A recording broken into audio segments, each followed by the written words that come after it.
Welcome to Novel Love Hearing. We bring you hundreds of novel audiobooks covering every genre and every kind of story you can imagine. Action? We've got it. Adventure? Absolutely. Horror? Of course. Whether it's the legendary Uchiha Massacre or outrageous tales like stealing Naruto's and Sasuke's women, you'll find it here. From epic series like One Piece, Bleach, Fairy Tail, and Hunter x Hunter, to countless other adventures, our library has it all. Love novels but don't have time to read? No worries, just plug in your earbuds, sit back, and let the story take over. Good listening, and happy hearing, she needed. A baptism. Understood. Usopp replied gravely. Luffy, Sanji, and Zoro. All three having awakened observation haki. Could sense Robin's emotional turmoil. Though Usopp hadn't awakened it yet, his naturally keen five senses allowed him to perceive others' emotions with greater subtlety than most. He could feel Robin's internal struggle. Though he didn't know what happened to Robin, Usopp knew one thing. The world government was the cause of her current state. The world government was their enemy. Rowan was ordering him to attack. At this critical moment, Usopp would not falter. Special attack. Firebird Star. Usopp's slingshot, enhanced with dials, launched a projectile infused with the power of a flame dial. Flame dials could store and release fire. The one Usopp possessed stored flames from Rowan's flare fruit. Its power was far greater than in the original story. Whoosh! The projectile, transforming into a soaring firebird, slammed into the world government flag. Fwoom! Flames instantly consumed the flag symbolizing the world government. The terrifying heat from Rowan's flare fruit even blasted a huge hole in the top of the Tower of Justice. Spandam and the others stared blankly at the utterly incinerated world government flag and the flaming hole in the Tower of Justice. D declared war. The Straw Hat Pirates and Sky Sovereign Rowan have officially declared war on the world government. Terrified screams echoed throughout Inai's lobby. If the Mary Ejo's incident could be dismissed as Sky Sovereign Rowan's individual act, then this was the entire Straw Hat crew formally declaring war on the world government. Shishishi. Been wanting to formally declare war for a while now. Stupid world government. Luffy grinned, adjusting his straw hat. His observation haki clearly perceived Robin's current struggle. Luffy, though seemingly carefree, was incredibly perceptive at critical moments. Robin, with Rowan by her side, had become so much more confident, yet seeing the world government's flag still made her uncontrollably afraid. One could only imagine the horrific things the world government had done to Robin. Luffy didn't want to know the details. He wouldn't tear open his comrades' old wounds. He only needed to know one thing. Defeating the world government was necessary. And whether for his own dream, or for Rowan's dream, the world government was an enemy he had to defeat. Humphrey. Destroy this place. Then turn the whole world upside down, right? The #1 spot in Rowan's arsenal is mine. Zoro declared with a feral grin. Besides his dream of becoming the world's greatest swordsman, Zoro had long since adopted a new dream. Just as he had unhesitatingly roared and attacked Okiji on that now vanished Thunder Ice Island. Rowan was the guide for his dream. Rowan's dream. He would help Rowan achieve it, even if it cost him his life. Declaring war on the world government? Zoro had been wanting to do this for a while. Right here, right now. He would declare his resolve to the world. And of course, he would also prove here that he was Rowan's #1. Huh. Don't be stupid. #1 is obviously mine. Sanji instantly flared up. Whoosh. But before Sanji and Zoro could settle their argument, a miniature sandstorm appeared at the heart of Inai's lobby. Desert Spada. The sandstorm slowly coalesced into a slender figure. Vivi. With a sharp thrust of her right hand, a terrifying sandstorm rapidly formed, then swelled into a colossal vortex. Accompanied by screams of agony, countless marine soldiers and world government agents were swept up. Surrounding buildings collapsed violently within the increasingly massive sandstorm. It's Desert Princess Vivi. Bounty 110 million Bailey. The ability stolen from the former warlord Crocodile. User of the Logia sand fruit. Seeing Vivi unleash such a terrifying sandstorm with a casual wave of her hand, cries of terror erupted everywhere. Vivi's lips curved into a faint smile. Rowan's #1. I'm aiming for that too. SUG. Logia abilities are no joke. Big says Vivi is taking action. The Frankie family, having jumped down from the gradually descending Arc Maxim, cheered excitedly upon seeing Vivi's overwhelming power. Forward. Follow Big Sis Vivi's lead. Rescue Big Bro Frankie. The Frankie family roared, charging towards the Tower of Justice. Vivi's moving fast. Logia abilities. Their speed is astonishing. Zoro commented, seeing Vivi's power, now transformed, a spark of fighting spirit igniting in his own eyes. He couldn't fall behind. Whoosh! Zoro leaped, landing on a nearby rooftop. Three-sword style. 1,080-pound phoenix. Zoro roared. Three terrifying flying slashes shot out instantly. Coated in armament hockey, the buildings before him shattered like paper, reduced to rubble. Diable jam. Party table kick course. Sanji, not to be outdone, charged into the cluster of Inai's lobby buildings. His right leg, wreathed in flames and armament hockey, transformed into a fiery whirlwind. Countless buildings shattered violently under Sanji's kicks. They hadn't come here just to save Frankie. More importantly, Inai's lobby had to pay the price for angering Rowan. By being completely erased from the map. Pirate Hunter. Blackleg. The Frankie family cheered wildly, watching Zoro and Sanji rampage through Inai's lobby as if it were an undefended playground, leaving a trail of destruction. So strong. Frankie stared dumbfounded as Vivi and the others, completely unstoppable even against a garrison of 10,000, tore through the island. He certainly recognized these three. Blackleg Sanji, 50 million Bailey. Pirate Hunter Roronoa Zoro, 100 million Bailey. Desert Princess Vivi, 110 million Bailey. These three, who seemed almost insignificant under Sky Sovereign Rowan's dazzling brilliance, possessed such terrifying combat power. They truly intended to wipe Inai's lobby from the map. If even these three, whose bounties were a mere fraction of Rowan's, were such monsters, then that man with the 3 billion Bailey bounty. What kind of colossal power did he possess? Frankie was utterly stunned. Are you kidding me? They're trying to destroy Inai's lobby? Spandam clutched his head, snot and tears streaming down his face in terror. Papa. Not just destroy Inai's lobby. They'll also eliminate all of Cypher Pol 9 agent who angered him.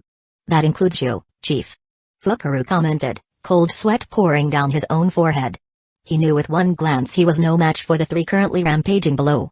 Let alone the most scary one who hadn't even made his move yet. Kill me too? WHY? Wasn't this all Rob Lucci and Blueno's fault? Just kill them, isn't that enough? Spandam shrieked, completely devoid of directorial dignity, clutching his head. Because we angered an emperor, Chief. Blueno sneered, looking at Spandam with contempt. The fifth emperor is using Inai's lobby to display his majesty. Using Inai's lobby's destruction to tell the entire world. Anyone who angers him will be obliterated. Any faction that angers this man will be wiped from the map. Even Cypher Pol 9 agent, directly subordinate to the world government. Even Inai's lobby, unbreached for 800 years. It's all the same. You dragged us into this terrifying whirlpool. Bastards. Jabra felt a chill run down his spine. Yo, don't say such foolish things. Even without Blueno, this man wouldn't have spared us. This is the unfathomable wrath of an emperor.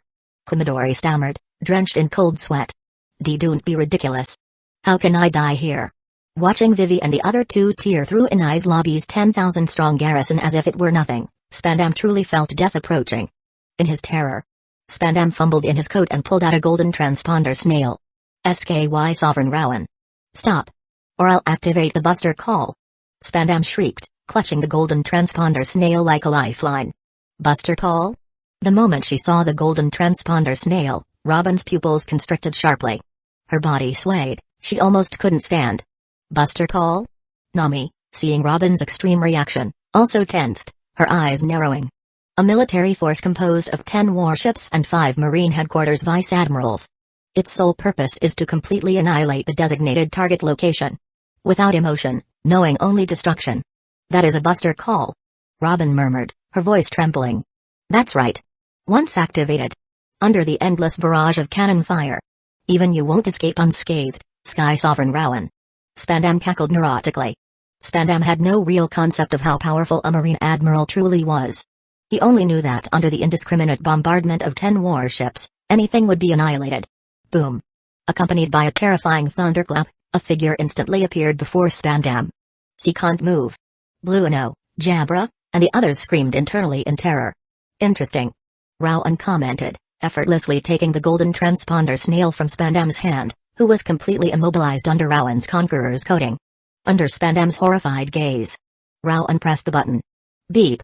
At Marine headquarters, the silver transponder snail, receiver for the golden snail signal, began to shriek piercingly. Buster Call. Activated. Chapter 135, Bonus, Super Buster Call. Okainu deploys. All-out war. Marine headquarters. The silver transponder snail shrieked piercingly. Its sole function: receive signals from a golden transponder snail. Regardless of the golden snail's location, the silver snail would accurately receive its signal and pinpoint its origin. Once the silver snail received a signal, it meant only one thing: emergency summons. Buster call activated. Buster call activated. It's Admiral Aokiji's signal.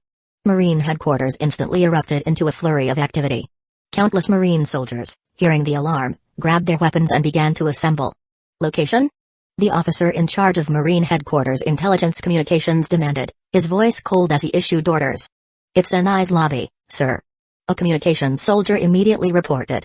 Immediately notify the 5 nearest Marine headquarters vice admirals. They are to proceed to Anai's lobby and raze it to the ground. Ruthless. Cold-blooded. Utter destruction.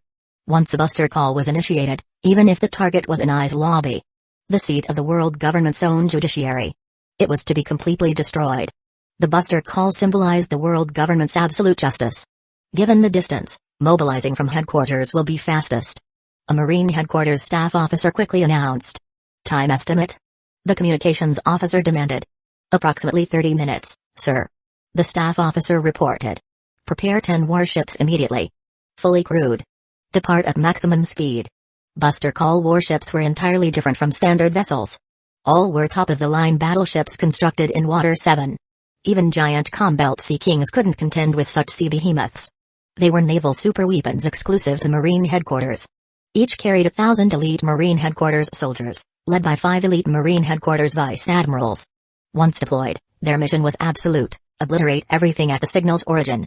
Fleet Admiral's office. Buster call? Sengoku and Aokiji stared at each other, dumbfounded. Aokiji was currently covered in bandages. Though recovering well under the care of Marine headquarters doctors, he was far from peak condition. His severed leg, especially, drastically impacted his combat ability. Aokiji. Who did you give your golden transponder snail to? Sengoku demanded gravely, looking at Aokiji. Only 4 individuals at Marine headquarters had the authority to activate a golden snail, himself as Fleet Admiral, and the 3 admirals. However, they could authorize others to use it. Once activated, regardless of who pressed the button, the signal's origin had to be annihilated. Ma. Spandam of Cypher Pal 9 agent. Aokiji replied, scratching his head. Spandam? Activated a buster call on Anai's lobby? Sengoku immediately grabbed a transponder snail and began confirming the intel. Bastard. Sengoku slammed his fist on the desk, his eyes bloodshot. It's SKY Sovereign Rowan again. He attacked Anai's lobby. Sengoku's face was incredibly grim. Time and time again. This man was turning the entire sea upside down. Facing that man. It's not surprising Spandam activated the buster call. Cypher Pal 9 agent is no match for him. Aokiji commented, his pupils instinctively constricting at the mention of Rowan's name. Nearly being killed by that man. Even a powerhouse of Aokiji's caliber felt a chill hearing his name. That horrifying attack combining lightning and fire. Aokiji still shuddered thinking about it. If not for his ice fruit absorbing a massive amount of the initial explosive energy, the cost would have been far more than just a leg. He likely would have died on the spot. If Rowan attacked Anai's lobby, Spandam had no recourse but the buster call. Cypher Pal 9 agent and the island's 10,000 troops were utterly powerless against an Emperor-level threat. Especially one who wielded the disaster-level rumble fruit. Destroying the place would be too easy for him. Because Cypher Pal 9 agent snatched his target from under his nose, he deemed a provocation and decided to raze Anai's lobby to the ground? How arrogant. From intel received from Anai's lobby, Sengoku quickly pieced together the events. A display of an emperor's might? Aokiji murmured thoughtfully. Such incidents weren't unprecedented. The emperors had done similar things before. Sky Sovereign Rowan was clearly using Anai's lobby to establish his authority before the entire world, to display his might. The enemy is Sky Sovereign Rowan. A standard buster call deployment won't be enough. Sengoku declared grimly. The buster call was now irreversible. Regardless of the enemy, it had to proceed, and the target location had to be obliterated. This was absolute justice. What did absolute mean? No reasons, no excuses. No matter who the opponent, the buster call must succeed. But against Sky Sovereign Rowan, a man capable of defeating Aokiji. 5 vice admirals and 10,000 elite soldiers. That was a suicide mission.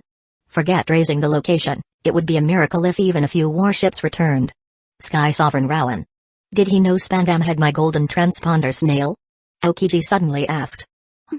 Sengoku frowned. Initially distracted by the red hair and white beard situation, Aokiji's question now made Sengoku realize something was terribly wrong. Sky Sovereign Rowan is a rumble fruit user. His observation hockey range is absurdly vast. He can intercept communications via electric waves. And he's also an ultimate human. He possesses fully mastered Conqueror's coding and observation hockey that can see the future. With Rowan's power, if he wanted to destroy Inai's lobby, Spandam wouldn't even have had the chance to activate the Buster Call. Aokiji stated gravely. He had fought Rowan firsthand, he knew how terrifying that man was. Aokiji's only recourse against Rowan's final, devastating attack was because Rowan, using his human fruit-enhanced intellect, had found his weakness, forcing him to take the hit directly. Even someone of his caliber faced such a situation against Rowan. A mere Spandam was like an ant before him. If Rowan hadn't wanted it, Spandam wouldn't have even completed the action of pressing the golden snail button. Rowan's hockey would have incapacitated him long before. Unless that man deliberately allowed the Buster Call to be activated. Nico Robin is under his protection. 20 years ago, Fleet Admiral, your golden transponder snail activated the Buster Call on Ohara, leaving Nico Robin with extreme psychological trauma. Is this man trying to destroy the Buster Call itself? To erase the shadow in Nico Robin's heart? Aokiji mused. Even though Aokiji practiced lazy justice and felt conflicted, Sengoku still held him in high regard. Aokiji's actual combat power, among the current 3 admirals, was arguably the lowest due to his fruit's limitations. But Aokiji's strategic mind was highly valued by Sengoku. From his brief interactions with Rowan and the Straw Hats, Aokiji sensed Robin had found a true home there. Rowan and his crew treated her as a genuine comrade, not just a tool for deciphering poneglyphs. And during those brief encounters, before his hockey was overwhelmed by Rowan's rumble fruit, Aokiji also sensed Robin's reliance on, and affection for, Rowan. Given Rowan's audacity and strategic brilliance, such a decision was plausible. Not only displaying his might but also deliberately allowing the Buster Call to be activated to heal Robin's trauma. Audacious. Sengoku roared. The Buster Call, symbol of absolute justice, being treated like this? Even the 4 emperors had never shown such contempt for it. Officially, a Buster Call involved 5 vice admirals and 10 warships.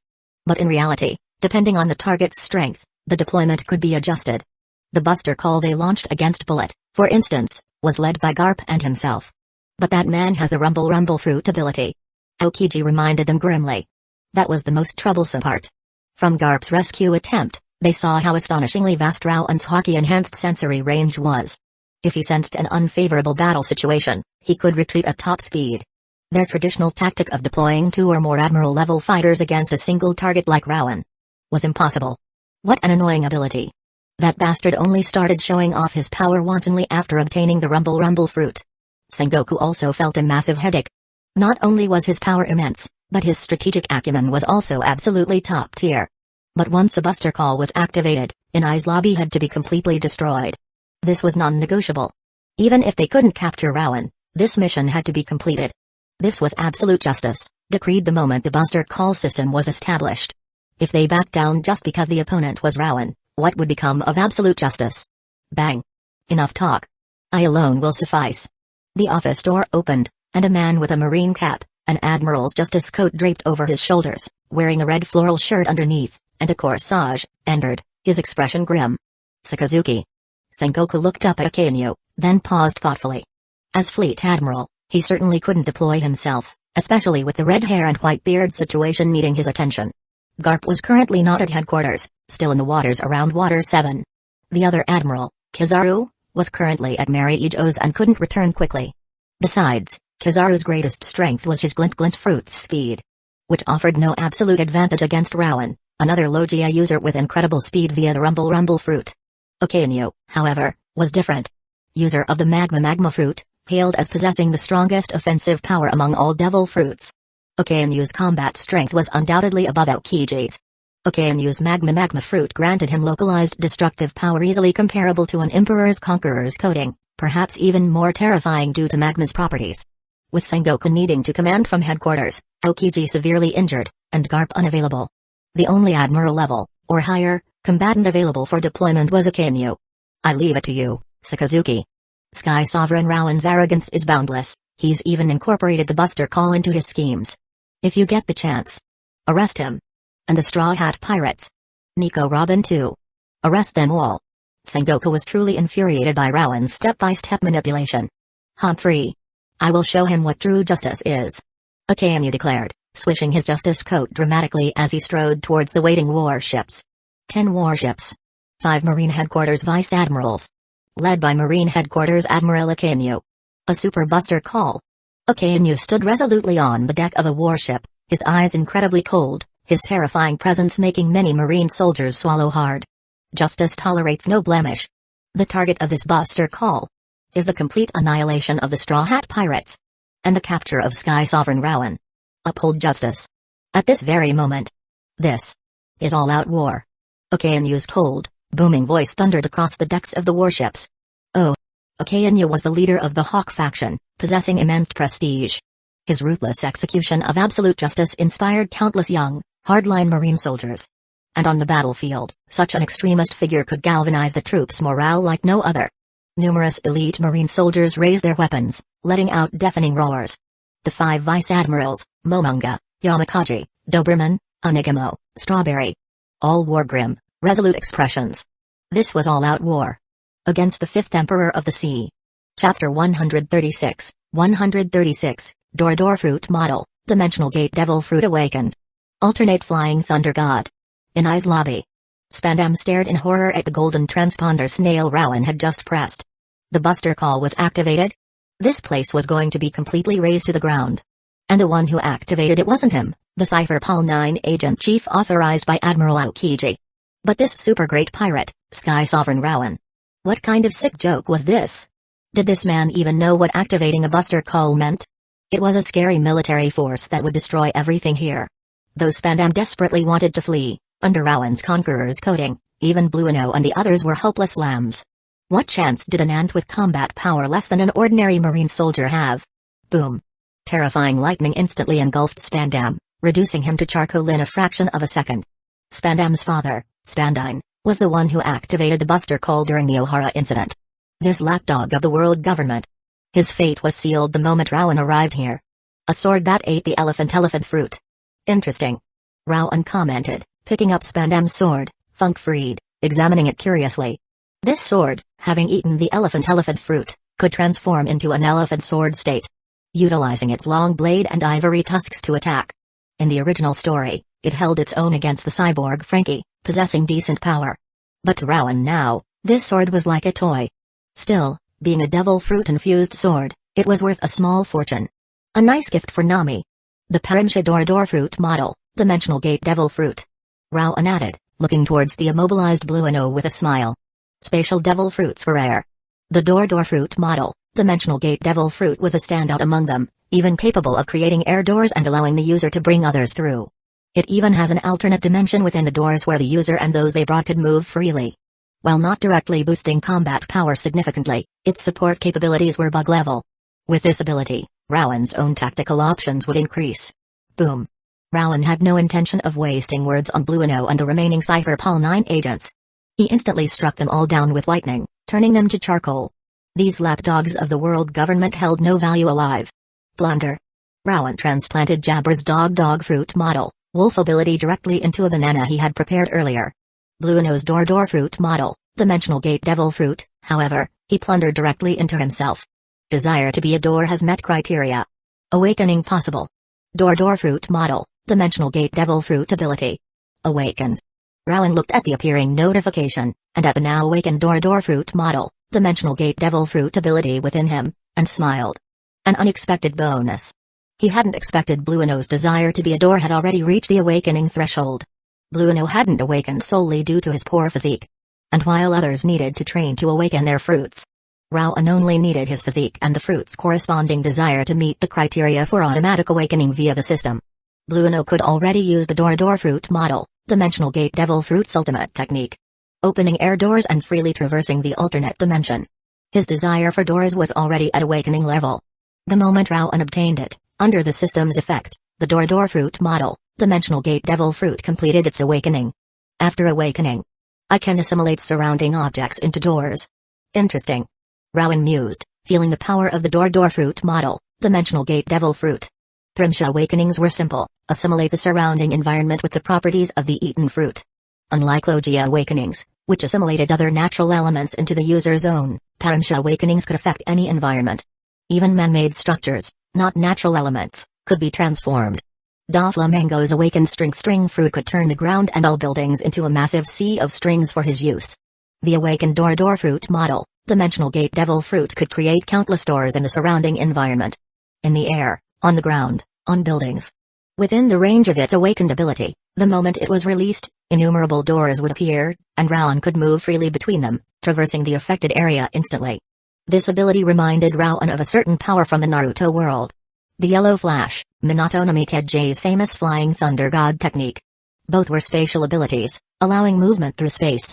If a normal door fruit model, dimensional gate devil fruit user still needed to rely on their own speed to move between these doors, perhaps not achieving true instantaneous movement. Rowan, as a lightning human, could transform into lightning and move within this door dimension. And with each door providing a fixed coordinate, the rumble fruit wouldn't need to worry about targeting, allowing its speed to be fully utilized. Within the range of the awakened door fruit model, dimensional gate devil fruit, Rowan could instantly appear in any corner of the battlefield. The rumble fruit combined with an awakened door fruit model, dimensional gate devil fruit, was practically an alternate version of the Flying Thunder God technique. Whoosh! Under the astonished gazes of Nami and the others, 10 air doors opened on the deck of the Arc Maxim. Rowan and Frankie, who had been on the Tower of Justice moments before, stepped through one of them. Blueno's door fruit model, dimensional gate devil fruit. The legends are true. You really can take everything from others. Frankie stared wide-eyed. He had experienced Blueno's door ability when he was captured. Big bro. Seeing Frankie rescued by Rowan, the Frankie family cried tears of joy. Rowan casually opened an air door, allowing the Frankie family to quickly board the Arc Maxim. My dear little brothers. Big bro. The Frankie family and Frankie embraced, sobbing openly.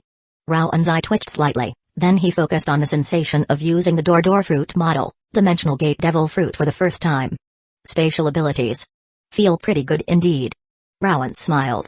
Though his rumble fruit and Conqueror's coding speed enhancements were astonishing, any movement still left a traceable trajectory. But the door fruit model, dimensional gate devil fruit's air doors were different. Opening a door directly into an alternate dimension for movement left no trace in the real world. Combined with the rumble fruit's ability to become lightning, moving within this space was like teleportation. Even observation hockey capable of seeing the future would struggle against such extreme speed. Seeing the future still required reaction time. The human brain needed time to process information and initiate action. Even Emperor-level fighters only minimized this time to its limit. Some delay was inevitable. So this is the door fruit model, dimensional gate devil fruit's ability?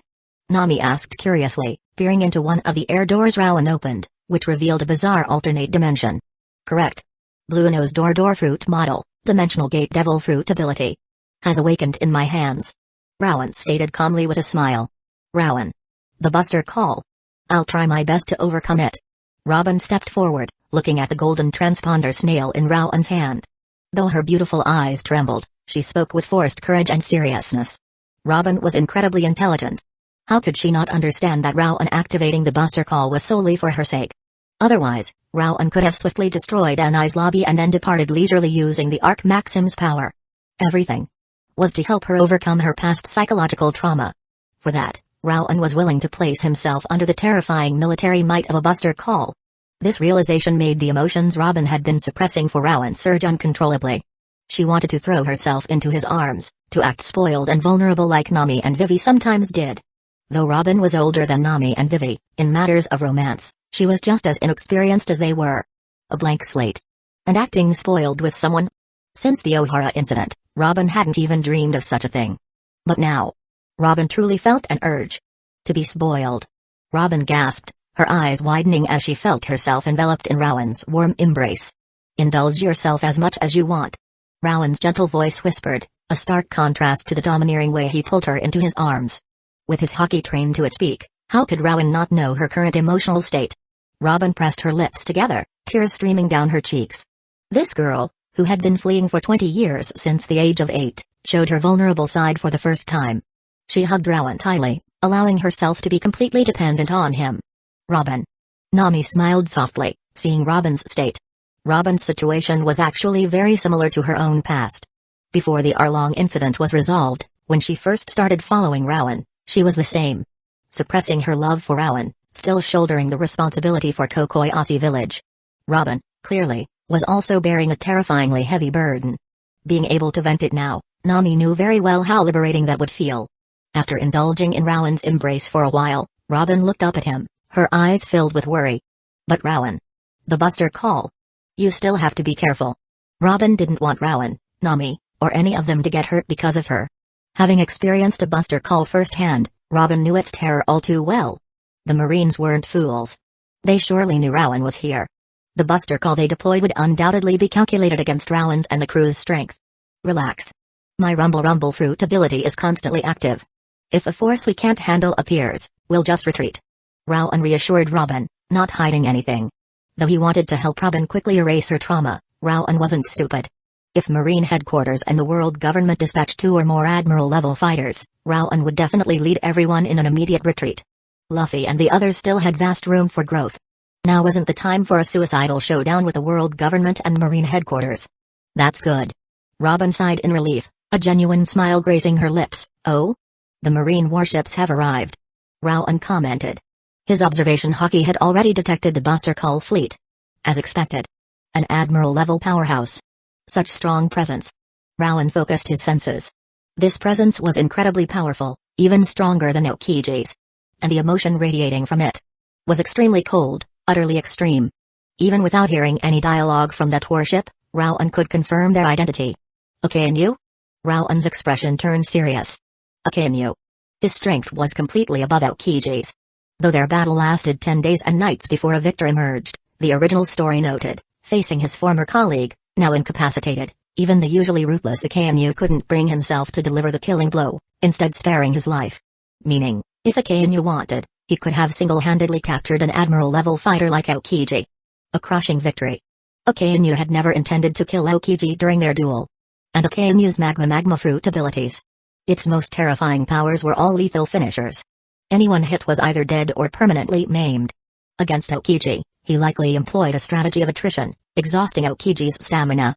As for Aokiji losing a leg in the original story, that was Akainu showing mercy. When Akainu fought others, he always aimed for the head, capable of blowing off half an enemy's head with a single blow.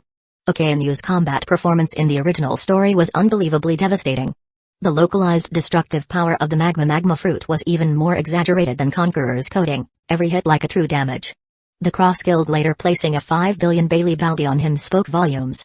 Facing such an opponent, even Rowan had to be cautious. Fortunately, he now possessed the awakened Dorador fruit model, Dimensional Gate Devil fruit, giving him more tactical flexibility against Akainu. As for retreating without a fight, Rowan didn't even consider it. He chose to retreat when facing Garp because he was already exhausted after his battle with Aokiji. Stubbornly fighting Garp then wouldn't have been kingly, it would have been foolish. But Rowan now was at full strength. To flee from Akainu without even fighting. The blow to his spiritual strength would be immense. Even with the strongest trait system and born of the sea trait, Rowan's future progress in assimilating spiritual power and enhancing Haki would be severely affected. Admiral Akainu? That guy's a monster. And the Buster Call warships. Shouldn't we avoid him for now? Big bro Rowan. Zambai yelled. Avoid him? Rowan's smile widened, becoming increasingly wanton. Boom. The sky above erupted with thunder. Chapter 137, Bonus, Full Crew Combat Power Assembled. Meteor Volcano. Rumble. The moment Rowan's words fell, the countless thunderclouds in the sky above Inai's lobby instantly roiled and boiled. Within those innumerable thunderclouds, coiling serpents of lightning writhed and roared, emitting terrifying, soul-chilling thunderclaps. This dread wasn't mere psychological fear. It was a genuine collapse of spiritual strength from deep within. This roaring lightning contained the full might of the rumble fruit. That terrorizing thunder sound was capable of shattering the spiritual fortitude of even Marine headquarters rear admirals. As this thunder sound echoed, many of the Marine headquarters soldiers and world government troops still engaged with Vivi and the others clutched their heads, collapsing in agony. This was entirely different from fainting under Conqueror's Haki. This was the collapse of spiritual strength under a devil fruit. Before an awakened rumble fruit user, anyone without exceptionally strong Haki would have their spirit completely shattered by this thunder sound. Boom. The frightening lightning writhing within the thunderclouds coalesced into countless falling thunderbolts, raining down upon Inai's lobby. The dense lines of falling lightning, like a torrential thunderstorm, showcased the horrifying might of the rumble fruit to the world. Countless buildings on Anai's lobby were instantly obliterated under this deluge of lightning. More terrifying still, this thunder rain showed no signs of stopping, instead growing even more violent, as if determined to utterly erase Anai's lobby from the map. Momorigan!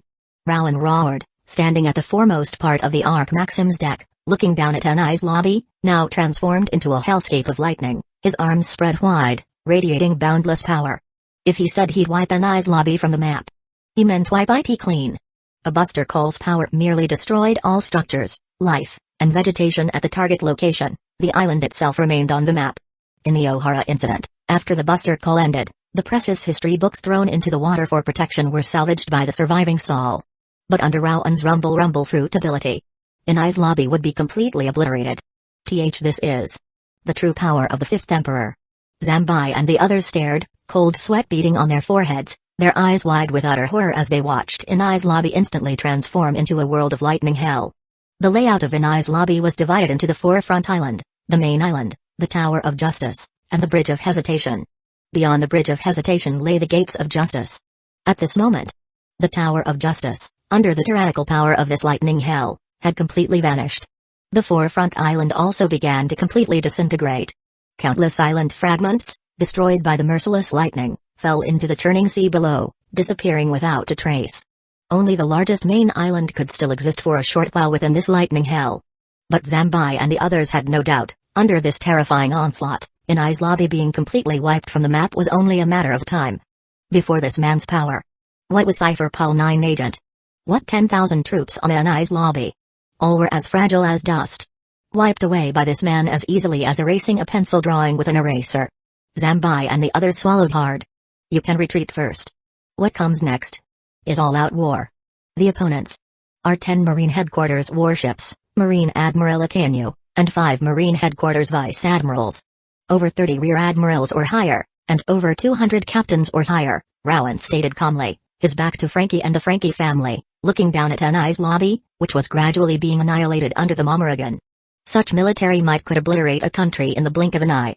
Calling it all-out war was no exaggeration. Hey, little bro Rowan. Are you looking down on me? Frankie yelled, his head bowed, then raised his hands. Zambai placed 3 bottles of cola, prepared long ago, into Frankie's hands. Clink. Frankie shoved the 3 cola bottles into the energy storage compartment in his chest. FSS. Cola transformed into energy, steam hissing from Frankie's head. Super. Frankie slammed his forearms together in his classic pose, roaring. Rowan watched Frankie with interest. This guy truly was talented, able to modify himself to use cola as an energy source. I'm a pervert. And the word retreat isn't in a pervert's dictionary, little bro Rowan. Frankie declared with his signature roguish grin. Besides, you guys saved me. If I run away now, I wouldn't deserve to call myself a pervert for the rest of my life. So what if it's a Buster Call? This life of mine was saved by you, little bro Rowan.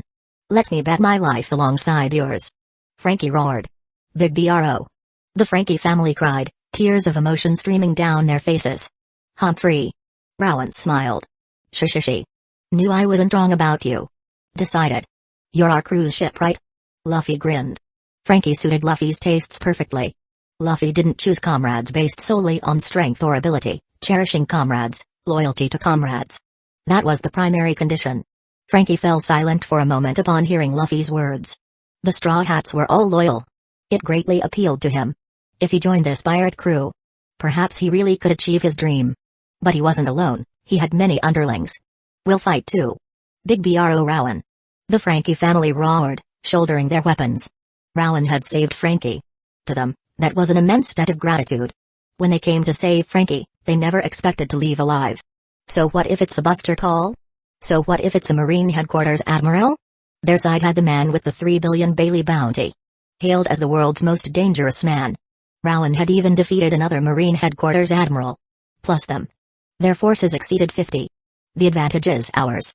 I understand your goodwill. But you should all wait in the alternate dimension until the battle is over. Rowan stated, genuinely appreciating the Frankie family's loyalty. Frankie himself was fine. After refueling with cola, he could at least trade blows with a Marine Headquarters Rear Admiral, a decent asset on the battlefield. But the rest of the Frankie family's strength in the upcoming battle would be no different from sending lambs to the slaughter. That's right. My dear little brothers. You've already proven your loyalty by coming to save me. Now leave the rest to this pervert. You youper. Frankie roared, deeply moved. Oh okay. The Frankie family exchanged glances. The initial rush of adrenaline having passed, they also realized their strength wouldn't be much help and might even be a hindrance. Click. Rowan waved his right hand, and an air door opened. Big bro. Be careful. Big bro Rowan and everyone too. Zambai and the others yelled, then quickly entered the alternate dimension created by the door fruit model, dimensional gate devil fruit. Whoosh. A miniature sandstorm formed beside Rowan, Vivi's slender figure slowly materializing. Rowan. Vivi murmured, looking at him. Though she had expended considerable stamina, her expression was resolute. Let's go. This is an all-out war. Rowan opened another air door. Luffy, Frankie, Chopper, Nami, Vivi, and Robin followed Rowan through the air door. Arriving on the main island of Inai's lobby, directly facing the massive gates of justice. Rowan. They were giants deceived by the world government. Giant warriors from Dory and Brogy's old crew. Kasha and Doimo. Usopp yelled, riding on the shoulder of one of the giants, rushing towards them. During the earlier chaos, these two giants appeared. Usopp, keenly observing their dialogue, realized their identity. With his uncanny imitation of Dory and Brogy, he quickly gained Kasha and Doimo's trust. After this battle is over, leave Inai's lobby with us. Rowan said, smiling at the two giants. Dory and Brogy had already sworn their giant's oath to him. Their giant warrior pirates could also be considered Rowan's forces. Kasha and Doimo raised their weapons and roared, determined to vent the shame of being deceived by the world government for 50 years in the upcoming battle. Rowan didn't stop them. The giant's strength would be useful in the war, at least helping Luffy and the others deal with Marine Headquarters Vice Admirals. Zoro and Sanji also arrived through an air door Rowan opened. Combat strength. Assembled. Tap. Tap. Rowan strode forward, crushing the island rubble beneath his feet from the earlier lightning storm, directly facing the gates of justice. To Rowan's left. Luffy, Zoro, Sanji. Stood in line. To Rowan's right. Nami, Vivi, Robin. Stood in line. The two colossal giants, Kasha and Doimo, stood behind Rowan. Usopp was perched on Kasha's shoulder. Chopper was on Rowan's other shoulder. Frankie stood to Rowan's left, striking his signature forearm clashing pose. All of them. Facing the gates of justice. Wore fierce, villainous expressions. All combatants. Assembled. Creak. The gates of justice slowly began to open. 10 warships emerged slowly from the mist beyond. Admiral Akainu. Inai's lobby is in sight. Inai's lobby has become a hellscape of lightning. The lookout, observing Inai's lobby through his spyglass, roared in horror. Akainu's expression darkened. Before the buster call even arrived. He already raised Inai's lobby with the Rumble fruit ability? Where are Sky Sovereign Rowan and the Straw Hat Pirates? Akainu demanded. As cited. Straw Hat Monkey D. Luffy, 300 million Bailey bounty. Desert Princess Vivi, 110 million Bailey bounty. Pirate Hunter Roronoa Zoro, 100 million Bailey bounty. Blackleg Sanji, 50 million Bailey bounty. Sniper Usopp, 35 million Bailey bounty. Cat Burglar Nami, 30 million Bailey bounty. And the world government's high-priority criminal, under Sky Sovereign Rowan's protection, Devil Child Nico Robin, 79 million Bailey bounty. Two giants, garrisoned on Inai's lobby. And Cypher Paul 9 agents wanted criminal, Cyborg Frankie. Plus Sky Sovereign Rowan's pet, Chopper. They are all gathered around Sky Sovereign Rowan, 3 billion Bailey bounty. On Inai's lobby's main island, directly facing the gates of justice. SKY Sovereign Rowan. And the Straw Hat Pirates are declaring war on U.S. The lookout's horrified roars echoed across the decks of the 10 warships via the shipboard broadcast system. Gulp. Countless Marine soldiers swallowed hard upon hearing this. The enemy they were about to face was no fodder. It was the 5th Emperor, Sky Sovereign Rowan. The man who defeated one of their Marine Headquarters' strongest combatants, Admiral Aokiji. And the entire Straw Hat crew, plus 2 giants. Humphrey. Arrogant fools. Akainu sneered, looking up, his eyes cold beneath his marine cap. Defeating Aokiji through some trickery, and now acting insolent. Aokiji's defeat. Marine Headquarters' staff officers had already thoroughly debriefed and analyzed the battle. Aokiji lost primarily due to information asymmetry. Lack of intel. Before the fight, Aokiji was completely unaware of Rowan's human fruit, leading to his hidden weakness being exploited at a critical moment, forcing him to take Rowan's ultimate attack. The combined explosive power of the flare and rumble fruits. During the actual fight, even against Rowan's full power Conqueror's coating and rumble abilities, though slightly disadvantaged in pure offensive power, Aokiji had the situation largely under control. This showed that though Rowan's haki was strong, it still couldn't compare to emperors like Shanks or Kaido. And this brat's martial arts skills were very weak. He fought purely with devil fruit powers and raw haki energy. If Aokiji had known about the human fruit and hadn't been ambushed, in a straightforward battle of attrition, Aokiji's superior physique would have eventually prevailed. According to Marine Headquarters' post-battle analysis, if both sides had equal intel, Aokiji might not have been the one to lose. And he, Akainu, was stronger than Aokiji. His magma fruit's attack power stood at the absolute pinnacle of all devil fruits. Even against Emperor's Conqueror's coating, in terms of raw offensive power, he feared no one. Since this brat dared to face his buster call with the meager Straw Hat crew, then NI's lobby would become this brat's and the Straw Hat's graveyard. All ships open fire upon entering range. Vice Admiral Onigamo, one of Akainu's core Hawk faction subordinates, ordered gravely. But Akainu raised his right hand, stopping him. Admiral Akainu. Onigamo looked towards his faction leader. Though Akainu was cold and ruthless on the surface, in private, he treated his Hawk faction subordinates extremely well. Privately, Onigamo called Akainu Sakazuki. But during official duties, Onigamo always maintained respect for Akainu's authority, addressing him as Admiral Akainu. "Let me completely bury these brats myself," Akainu declared, a chillingly cold smile on his lips. Gurgle. Gurgle. Boom. Akainu's arms instantly transformed into searing, molten magma. The bubbling, boiling sound of the magma was terrifying to behold. Meteor volcano. Akainu raised both arms. Countless fists of magma, like volcanic bombs from an erupting volcano, shot high into the sky, disappearing into the atmosphere. Whoosh. Whoosh. Whoosh. The next moment, innumerable giant fists of magma rained down from the sky. Even the thunderclouds previously blanketing Anai's lobby were dispersed by these magma fists. He hadn't even arrived. Yet Meteor Volcano preceded him. This was Akainu's way of battle. Leave no survivors. Absolute, iron-blooded justice. Because Straw Hat was Garp's grandson, show mercy? Capture the Straw Hats alive?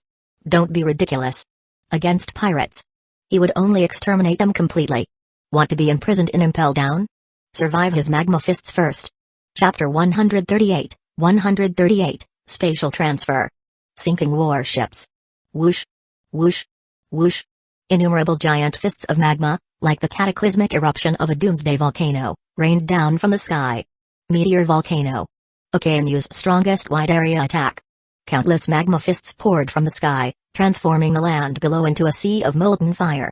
In the One Piece world, the three greatest natural disasters are tsunamis, hurricanes, and volcanic eruptions. The power of tsunamis was wielded by Whitebeard, user of the Tremor fruit, hailed as the world's strongest man. And the power of volcanic eruptions was in Akainu's hands. Using the magma fruit, recorded in the Devil Fruit Encyclopedia as possessing the strongest offensive power to create a world-ending volcanic disaster. This was the might of the magma fruit user. Marine Headquarters Admiral, Akainu. What is that? Frankie shrieked, his eyes practically popping out as he stared at the countless magma fists hurtling towards them from the sky. This horrifying power, like a doomsday volcano erupting, was beyond human resistance. Even his cyborg body wouldn't last more than a few hits against such an apocalyptic force. Logia magma fruit. Robin stated, her forehead also beating with cold sweat as she watched the terrifying rain of magma fists directly facing this volcano-like power. The pressure was truly no joke. Damn it. I'll use Gear 3rd to knock them back. Luffy yelled, gritting his teeth, preparing to activate Gear 3rd, Bone Balloon. Gear 2nd accelerated his bodily fluids, turning his rubber body into a steam engine, boosting speed and power. Gear 3rd, Bone Balloon involved blowing air into his bones and muscles, partially giantizing his rubber body for massively increased strike range and power. Bone Balloon was Luffy's strongest offensive move. And against these giant magma fists, only a giantized arm could possibly contend. Cutting through magma? Let's see if I can do it. Zoro muttered, his expression incredibly grim. Facing this volcano-like destructive power, Zoro's beastly instincts screamed of mortal danger. Though he had previously clashed swords with a marine admiral, the combat pressure from the ice fruit and the magma fruit were on completely different scales. Aokiji had clearly been holding back against them. This Admiral Akainu, however, was going for the kill from the outset. His iron-blooded determination to bury them along with Anai's lobby was palpable. Just from this opening move, Zoro clearly sensed this admiral was entirely different from Aokiji. Sanji activated his diable jam, his expression equally grave. Rowan? The Straw Hat's main three combatants, preparing to fight for their lives, looked towards Rowan as he raised a hand, stopping them. Save your stamina and hockey for when it truly matters, Rowan stated, looking up at the raining magma fists with a calm smile. As expected of the strongest offensive devil fruit. The magma fruit, being tangible and possessing temperatures far exceeding the flare fruit, completely countered it, making it the superior ability. And just as the true power of the ice fruit wasn't just ice, but the terrifying freezing aura capable of freezing the sea. The magma fruit's most horrifying aspect wasn't just its temperature or solid magma, but the explosive force upon impact, like a volcanic eruption. That explosive power was why it was hailed as the strongest offensive fruit. But now, Rowan's smile turned slightly mischievous. VMM. A strange ripple emanated from Rowan, spreading outwards into the surrounding environment. Door fruit model, dimensional gate devil fruit. Air doors. Open. Rowan waved his right hand sharply. Whoosh. Whoosh.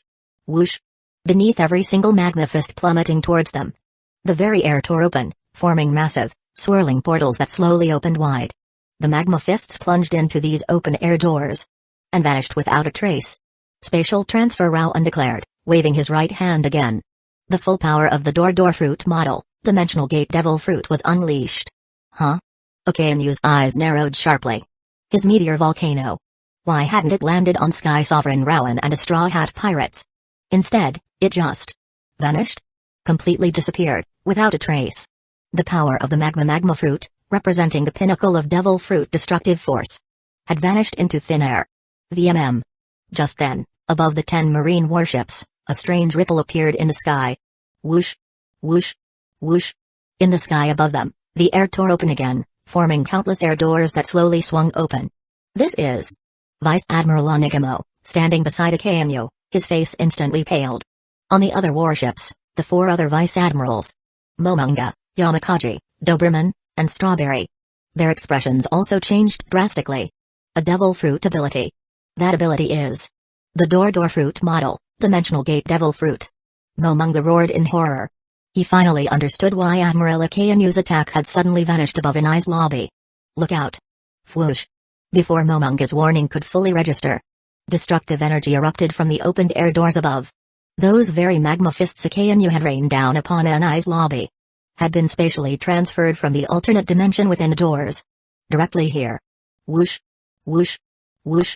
The sound of magma fists tearing through the atmosphere echoed, as the apocalyptic power of a volcanic eruption now rained down upon the Buster Cull fleet. Upon these 10 Marine headquarters warships. Boom. Caught completely off guard, one warship was instantly struck by a magma fist.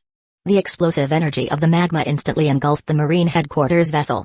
Even these massive warships, built in Water 7, capable of traversing the calm belt and battling giant sea kings, were utterly defenseless before the terrifying offensive power of the magma fruit. The mainsail instantly exploded and collapsed. The deck was melted in a fraction of a second. The entire warship, consumed by unquenchable flames, began to capsize under the terrifying explosive energy of the magma. Bastard! Akaenu roared, his face incredibly grim as he watched his own meteor volcano now raining down endlessly upon his fleet. The door fruit model, dimensional gate devil fruit. A Paramsha-type spatial devil fruit ability. That ability should have been in Cypher Pol 9 agent's possession. Had Sky Sovereign Rowan stolen it already? And to create air doors on such a massive scale. Clearly, the door fruit model, dimensional gate devil fruit had awakened in that brat's hands. Akaenu had anticipated Cypher Pol 9 agent's devil fruits might fall into Rowan's hands. But as a Marine Admiral, Akaenu was well aware of Cypher Pol 9 agent's strength intel. None of Cypher Pol 9 agent's devil fruits were awakened. Even Rob Lucci, hailed as the strongest in Cypher Pol 9 agent history, was far from awakening his fruit. The Cypher Pol 9 agent who possessed the door fruit model, dimensional gate devil fruit couldn't possibly have awakened it. Before coming here, Akaenu had thoroughly reviewed all intelligence on Sky Sovereign Rowan. According to Marine Headquarters' analysis and the brat's own revealed information, this brat could steal all of another's powers. If he stole a devil fruit, he didn't just get the ability itself. If the original user's fruit was awakened, then the stolen fruit would also be in its awakened state in his hands. The reason this brat could use the rumble fruit at an awakened level was because he stole it from an already awakened user. The analysis regarding his devil fruit abilities should have been correct. But what was happening now? The door fruit model, Dimensional Gate Devil Fruit, unawakened in Cypher Paul 9 agent's hands, was suddenly awakened after being stolen by him. Devil fruit awakening was an entirely different concept. Only after awakening could a devil fruit unleash its full power. And paramshas, especially spatial ones like the door fruit model, Dimensional Gate Devil Fruit, underwent a horrifying qualitative change upon awakening. Before awakening, the door fruit model, Dimensional Gate Devil Fruit required the user to physically touch a surface to create a door. Even if trained to an extreme level to open air doors, it still required the user's touch, making it very limited. But an awakened paramsha could assimilate everything in its surroundings. Just like now. Even without physical contact, within the range of the awakened door fruit model, Dimensional Gate Devil Fruit's influence, countless air doors could be opened. Before this ability, simple long-range devil fruit attacks were completely useless. And could even be spatially transferred back to attack oneself. Stealing an unawakened ability, then instantly awakening it? And a spatial devil fruit like door, at that? What kind of sick joke was this? Even Akainu cursed inwardly. Devil fruit awakenings weren't common cabbages. Originally, Akainu thought this brat was arrogant. Aokiji had guessed the brat's true ability. To steal all of another's powers. Based on the brat's own words. Without the brat's own careless boasting, Aokiji wouldn't have figured it out so easily. Deliberately exposing one's own ability. What arrogant foolishness. But now Akainu understood. What arrogant foolishness. This bastard brat still had major secrets hidden. Awakening devil fruits was as easy as eating and drinking for him. Though enraged, Akainu still had to block the magma fists continuously raining down from the air doors above. Even though his initial attack lacked infusion, the magma fruit's offensive power was at the absolute pinnacle. Average vice admirals couldn't fully block its power. Not to mention, 5 of the warships lacked vice admiral level protection. Great eruption. Akainu roared, his right fist transforming into an incredibly massive magma fist. Boom. This magma fist expanded, covering the sky above all 10 warships, intercepting all the falling magma fists from above. Though he blocked it, Akainu's face was incredibly dark. His own attack turned into a weapon against them. Another loss due to insufficient intel, damn it. Where did this brat get so many troublesome abilities? And how could he awaken the door fruit model, Dimensional Gate Devil Fruit so easily? Akainu seethed with rage. Sakazuki. 3 warships are completely immobilized. Onigamo yelled urgently, now calling Akainu by name in his haste. 3 warships, all without vice admirals aboard, were on the verge of sinking after the first exchange. The Buster Call fleet consisted of only 10 ships. Before even engaging Sky Sovereign Round directly, they had lost 3 ships. To Akainu's own magma fruit ability. Though it wasn't Akainu's fault. It was Sky Sovereign Rowan's suddenly revealed awakened door fruit model, Dimensional Gate Devil Fruit ability. This level of attrition left even Onigamo feeling incredibly frustrated. Land immediately. No more ranged artillery fire. Akainu ordered, his face grim. Before an awakened door fruit model, Dimensional Gate Devil Fruit, any ranged attack was useless, fired projectiles would just become weapons turned against themselves. Under these circumstances, their only option was to land quickly and engage in close quarters combat. Understood. Onigamo immediately relayed Akainu's orders. The remaining 7 warships sped towards the main island of Inai's lobby, attempting to make landfall. SUG. So cool, Rowan. Chopper cheered, jumping up and down excitedly as he watched the 3 distant warships gradually sink. Defeating the enemy with their own power. That fighting style was too awesome. The door fruit model, Dimensional Gate Devil Fruit's power. Is that strong? Frankie stared, dumbfounded. He had originally thought Blueno's ability was just somewhat bizarre, he never imagined it could be used so terrifyingly on the battlefield. Directly transferring countless magma fists above the enemy warships, making them suffer their own attack. This was practically a battlefield super weapon. This is the awakened door fruit model, Dimensional Gate Devil Fruit ability. In Blueno's hands, he could only open doors by touching them. Rowan explained calmly with a smile. Awakening? Frankie heard this term for the first time. Devil fruits can awaken? But still on the battlefield, Frankie didn't press further. Whoa. Now it is my time to shine. Super. Frankie roared. Don't be so hasty. Thinking you can land so easily? It won't be that simple. Akainu isn't the only Logia user here. Rowan commented, looking at the warships rapidly approaching, intending to land, his expression turning villainous. Trying to establish dominance with an opening salvo, Okay, and you? Think I'm that good-tempered? Divine judgment. Round declared, pointing a single finger towards the sky. The full power of the rumble fruit erupted. Crackle. Boom. Accompanied by terrifying thunderclaps, countless bolts of lightning erupted from Rowan's body, transforming into terrifying pillars of lightning that shot into the clouds above, then vanished. Crackle. Boom. The next moment. Above the 7 marine warships speeding towards Sinai's lobby's main island. Dozens of colossal lightning pillars rained down from the sky. From afar, it looked as if pillars of pure, divine lightning, piercing through the sky, were descending upon those who angered the god of thunder. Delivering divine punishment. Divine judgment. Barrage. Boom. The speed of lightning completely outmatched anything the magma fruit could muster. The 2 remaining warships without Vice Admiral protection were instantly struck by the descending, terrifying lightning pillars. Under the onslaught of rampaging thunder, these 2 warships were instantly capsized beneath the lightning. Fire and explosions erupted across the sea once more. Before both sides even made contact. 5 of the 10 Buster Call warships were instantly capsized by Rowan's casual attacks.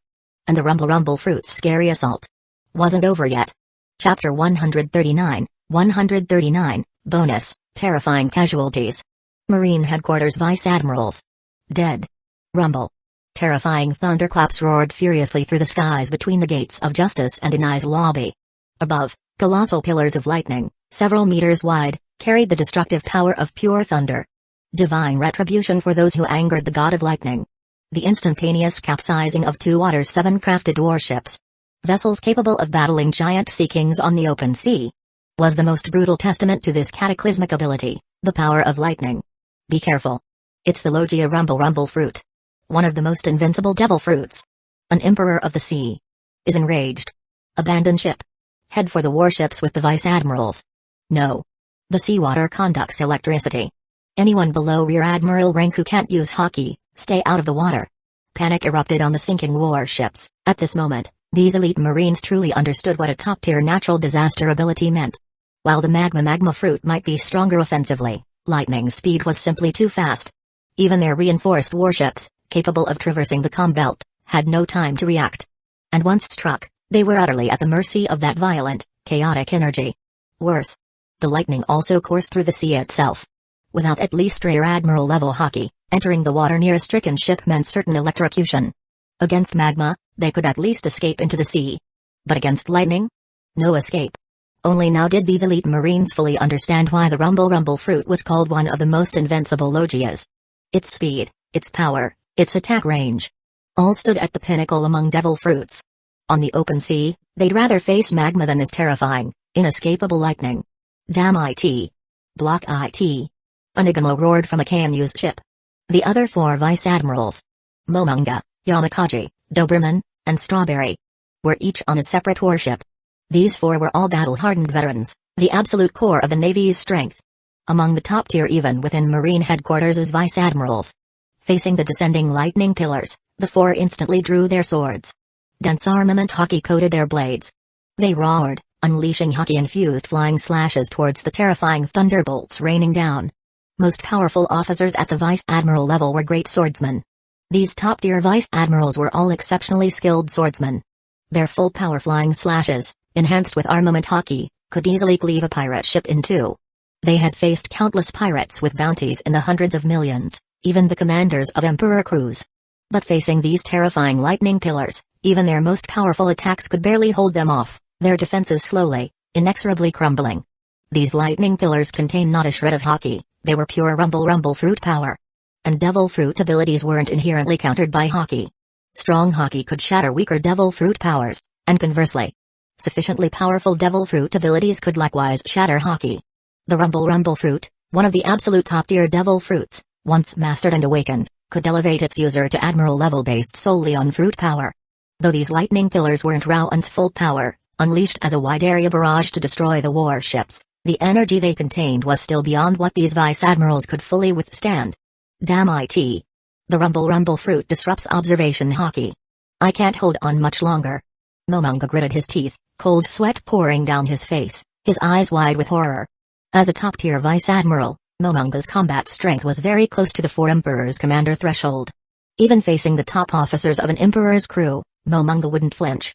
But facing this violent, Terrifying barrage. Even the battle-hardened Momonga felt a creeping despair. Admiral Akanu's magma fruit attacks were horrifying, yes, but at least there was room to dodge. But the rumble fruit was completely different. His observation haki was instantly overwhelmed the moment that terrifying thunder roared. Though he had received intel about this from Aokiji, only facing it directly could one truly grasp its horror. The minimum for a Marine Headquarters Vice Admiral was mastery of two haki types, armament and observation. Though their strength wasn't on par with Admiral candidates, they weren't helpless either. Their combined mastery of haki and swordsmanship made them incredibly well-rounded fighters. They were accustomed to fighting using the synergistic combination of armament haki, observation haki, and swordsmanship. But now, to suddenly lose their observation haki mid-battle, they were completely disoriented. And their opponent wielded the rumble fruit, whose attack speed was unmatched among devil fruits. Plus, since the attacks directly targeted their warships, dodging was impossible. They could only block directly. But even blocking was futile. This fearful energy could completely shatter their armament haki defenses. Their only means of withstanding the lightning onslaught was to continuously unleash flying slashes infused with all their haki, hoping to wear down the falling thunderbolts. And this was just a wide-area barrage, not even close to the rumble fruit's full power. If he launched a full-power attack specifically at them, no amount of haki or swordsmanship could prevent them from being instantly reduced to cinders. One of the most invincible Logia abilities. Momonga and the others now truly, profoundly understood how terrifyingly powerful and versatile this fruit truly was. Just as they were about to be overwhelmed, a terrifying surge of magma erupted from the main warship below. Massive amounts of molten rock, radiating volcanic heat, coalesced into two giant dog heads that lunged upwards, snapping viciously towards the falling lightning. Inagami Guren, Hound Blaze. Akainu roared, his expression icy cold. His two arms had transformed into massive, blazing dog heads formed from magma. In this attack, the magma took the form of hounds that savagely bit at their enemies. The mouths of these magma hounds continuously erupted with smaller blasts of molten rock, like miniature volcanoes, possessing terrifying destructive power. These magma hounds accurately intercepted the descending lightning pillars, tearing them apart, dissipating them into nothingness. A fierce, red light burned in Akainu's eyes. Observation haki, future sight. Akainu had also trained his observation haki to its absolute limit. Admiral Akainu, Momonga and the other vice admirals sighed in relief, then immediately felt a wave of shame. As Marine Headquarters vice admirals, the main force of the Buster Call, they were being saved by their admiral. Though their target this time wasn't Sky Sovereign Rowan, but the Straw Hat crew. As battle-hardened vice admirals, they weren't fools. They knew they were no match for Rowan. That was a true monster of the seas only an admiral could engage. But being pushed to their limits like this before even making contact, suffering such terrifying losses. Half the Buster Call fleet instantly decimated. They hadn't anticipated such an outcome. Among them, Yamakaji felt it most keenly. He was one of the two vice admirals, along with Onigamo, who had finalized Rowan's initial bounty, a mere 100 million Bailey, for his exploits in the East Blue, considered an unprecedented figure at the time. Though Sky Sovereign Rowan was already known for his conqueror's haki, he had been viewed merely as a promising rookie back then. Who could have imagined that in just a few months, he would rise with such terrifying speed? His bounty skyrocketing from 100 million, to 1.1 billion, to the current 3 billion Bailey. And his strength now capable of making even them, Marine Headquarters Vice Admirals, feel despair. Forget his conqueror's coating. They couldn't even withstand his rumble fruit ability alone. Even Admiral Akainu's first attack was thwarted by the opponent's abilities. Half the Buster Call fleet's 10 warships, destroyed in an instant. Land immediately. I will cover your landing. Akainu bellowed, his face incredibly grim as he watched 5 Buster Call warships sink before even reaching the target. Akainu had, of course, planned countermeasures for the rumble fruit. Though he appeared ruthless and brutal, his fighting style fueled by the magma fruit's relentless offensive power, Akainu also possessed considerable strategic acumen. He could execute even Sengoku's most complex plans flawlessly. And using trash talk to unsettle his opponents on the battlefield was also one of his specialties. But now, his original plan of overwhelming the landing zone with magma power and the 10 warships' massive firepower advantage had turned into a nightmare where they were being blasted helplessly at sea by Rowan's lightning. Even Akainu, at this moment, felt intensely frustrated. Countering the door fruit model, Dimensional Gate Devil Fruit was relatively straightforward. Overwhelm it with even stronger haki infusion. Haki could bypass Logia intangibility, naturally, it could also shatter the power of an awakened Devil Fruit. If their hockey was strong enough, even opened-air doors could be forcefully closed. But that method only worked in close quarters. Rowan has fully mastered Conqueror's coding.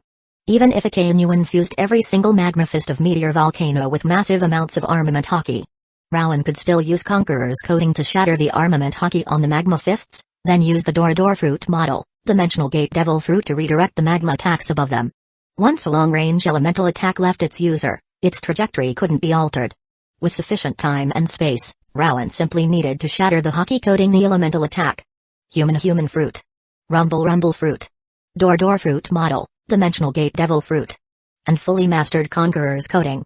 To attack someone with that combination, you had to engage in close combat. Long-range attacks were utterly, completely useless. Until they made landfall. They were stuck taking hits helplessly. Okanu's eyes, like a volcano about to erupt, glared at the lightning-wreathed figure above. He would melt that thunder brat with magma. He had never felt so humiliated. As expected of a Marine Admiral. Even an attack like that, he blocked it. Zoro commented, tying his bandana around his head, the demonic Azura aura flickering in his eyes. Next comes close quarters combat. Simple long-range attacks are indeed no longer a threat to them, but Rowan, too, hadn't expected to completely sink the Buster Call fleet with just the Rumble Fruit. It was far from over. Rowan's arm, previously pointed skyward, now shifted slightly. 300 million volt. Thunder Serpent. Black Mamba. Boom. Terrifying lightning instantly coalesced into two massive black mambas, their jaws open wide in a silent, deadly snarl, coiling through the sky. Click. Two air doors abruptly opened. The two lightning serpents slithered through them, vanishing. Click. Above the two warships furthest from Akainu. Dobermans and Strawberries. Two air doors abruptly opened. Doberman and Strawberries' faces paled drastically. Crackle.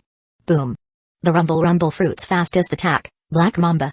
With no warning, no chance to react. Instantly engulfed them. Thump. Thump. Two charred corpses slowly crumpled to the deck. The battle had lasted less than 10 minutes. 5 Buster Call warships. Capsized. Marine Headquarters Vice Admirals Doberman and Strawberry. Dead. Chapter 140, Terror of the Ultimate Human. Closest to hell. Two charred bodies crumpled heavily onto the decks of two warships. Their lifeless forms told everyone present one horrifying truth. These two battle-hardened Marine Headquarters Vice Admirals had been killed by Sky Sovereign Rowan's attack. Vice Admiral Doberman. Vice Admiral Strawberry. Screams of grief and fury erupted from the two stricken warships. Momonga, Yamakaji, and Onigano's faces contorted in horror. Okainu's face turned a ghastly shade of pale purple. Two Marine Vice Admirals, Doberman and Strawberry. Dead. Those air doors suddenly appearing beside them, the instantly exploding terrifying lightning, gave them absolutely no time to react.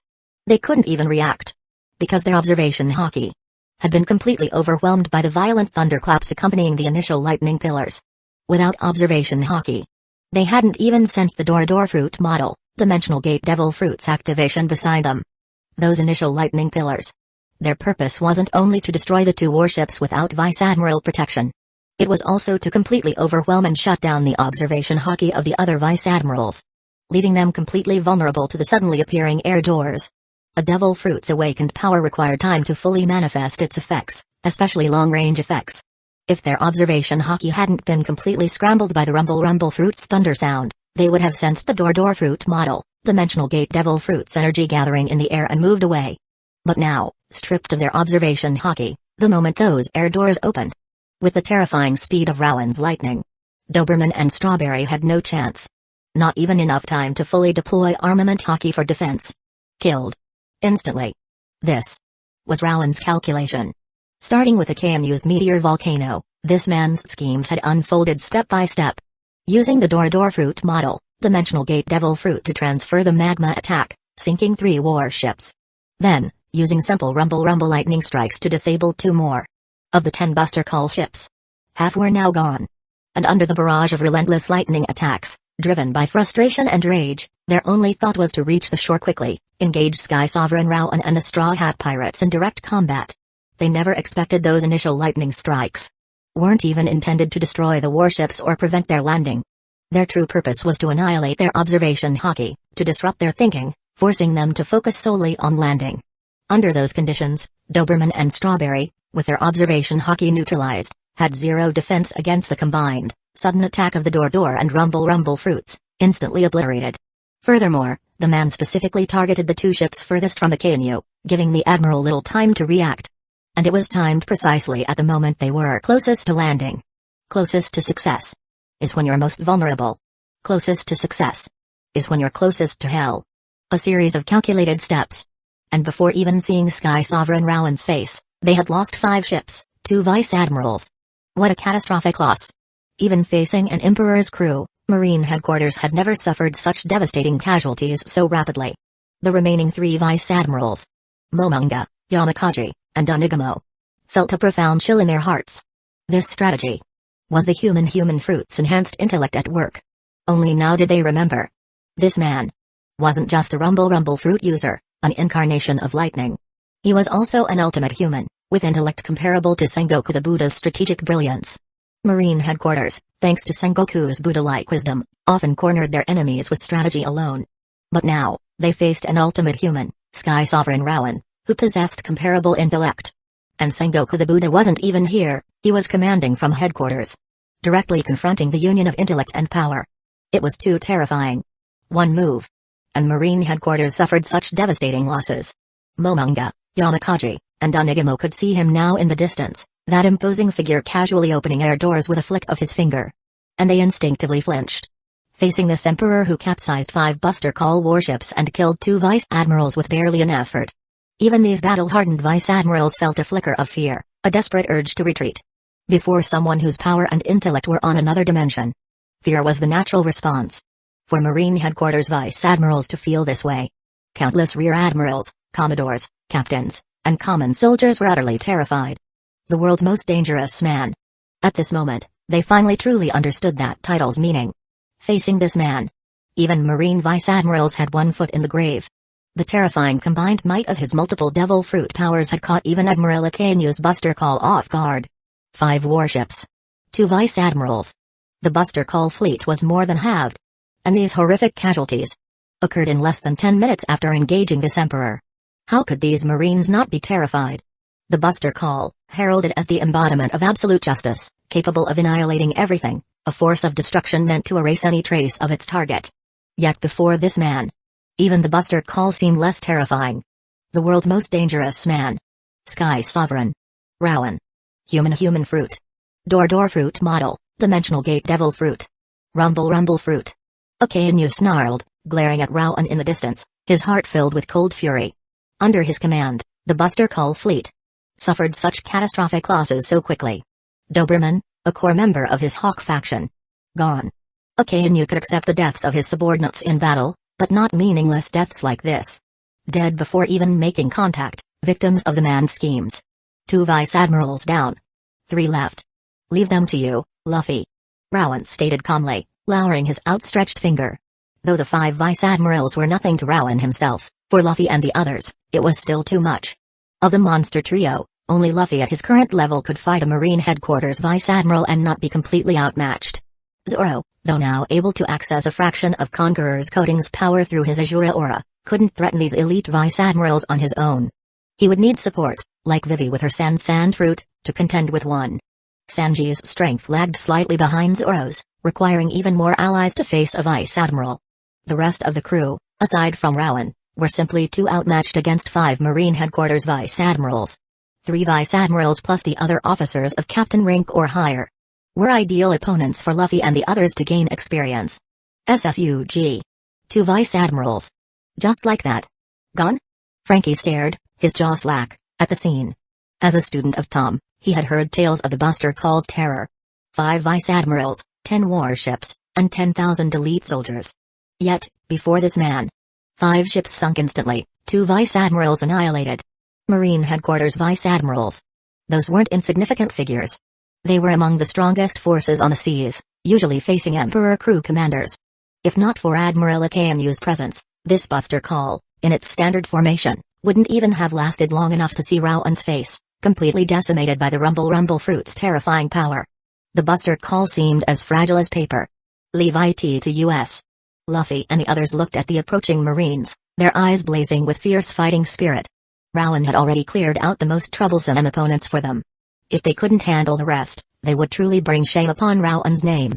How could they call themselves comrades of the world's most dangerous man, the fifth emperor, if they couldn't even handle this? Robin took a deep breath, looking at the distant wreckage of the 5 sunken warships. Seeing even the Buster Call fleet, led by an admiral, suffer such devastating losses under Rowan's attacks. 2 out of 5 vice-admirals gone instantly.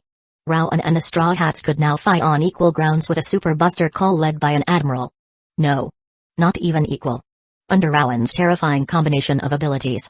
The human, rumble, and door fruit model, dimensional gate devil fruits. They had already gained a significant advantage in the first round. Rowan. I'll fight too. I am your woman, after all. Robin declared, looking at Rowan with a determined glint in her eyes, her lips curving into a captivating smile as she subtly made a double entendre. The spiritual power Rowan had stored within her, previously knotted, was now unraveled, helping Robin awaken her armament hockey. Robin's armament hockey. Awakened. This signified that the shadow of the Buster Call in Robin's heart had, in this moment, been completely swept away. Just as she declared. She was, after all, a woman who belonged to the man who would stand above all, Sky Sovereign Rowan. Great eruption. The moment the first marine ships landed, a KNU's furious roar echoed. A terrifying magma fist, infused with thick armament hockey, shot towards Rowan and his crew. Humphrey. Rowan watched the approaching magma fist and his eyes instantly flared with crimson-black light. Crackle. Boom. Crimson-black lightning, solidifying, instantly coiled around Rowan's fists. Hikaku's sovereignty. Boom. A terrifying shockwave of Conqueror's coating exploded outwards. Against the strongest offensive devil fruit, Rowan didn't hold back. His attack combined his peak physical power with the full force of Conqueror's coating.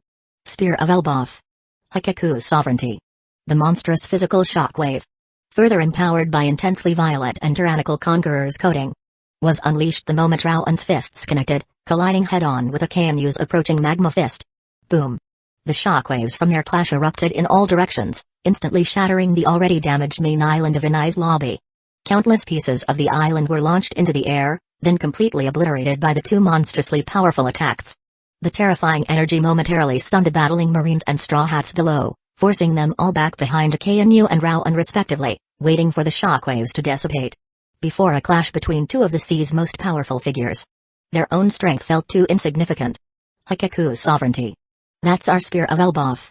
Kashai and Doimo, the 2 Elbaf warriors, stared dumbfounded. The legendary technique of their homeland, their honor. Requiring the combined effort of 2 exceptional giants. Unleashed by this man alone? Didn't I tell you already? Rowan received the power of Dori and Broji. And don't misunderstand. The 2 willingly gave their strength to Rowan. They even swore the Elbaf warrior's oath to Rowan. Usopp puffed his chest out proudly. An incredible warrior. I wish we could take him to our homeland, Elbaf, to see. Kashai and Doimo exclaimed in awe. Just a matter of time. Usopp grinned. A brat who relies solely on cheap tricks. Okanu's right fist returned to normal. He looked coldly at Rowan standing opposite him, at the others lined up behind Rowan. What? Don't you like a flashy funeral amidst thunder, Okanu? Rowan asked, smiling powerfully. Funeral? Okanu's eyes blazed with cold fury. This brat, surprisingly sharp-tongued. His trash talk skills weren't bad. Charge. Apprehend the Straw Hat pirates. Onigamo roared, pointing his sword at Luffy and the others. Oh.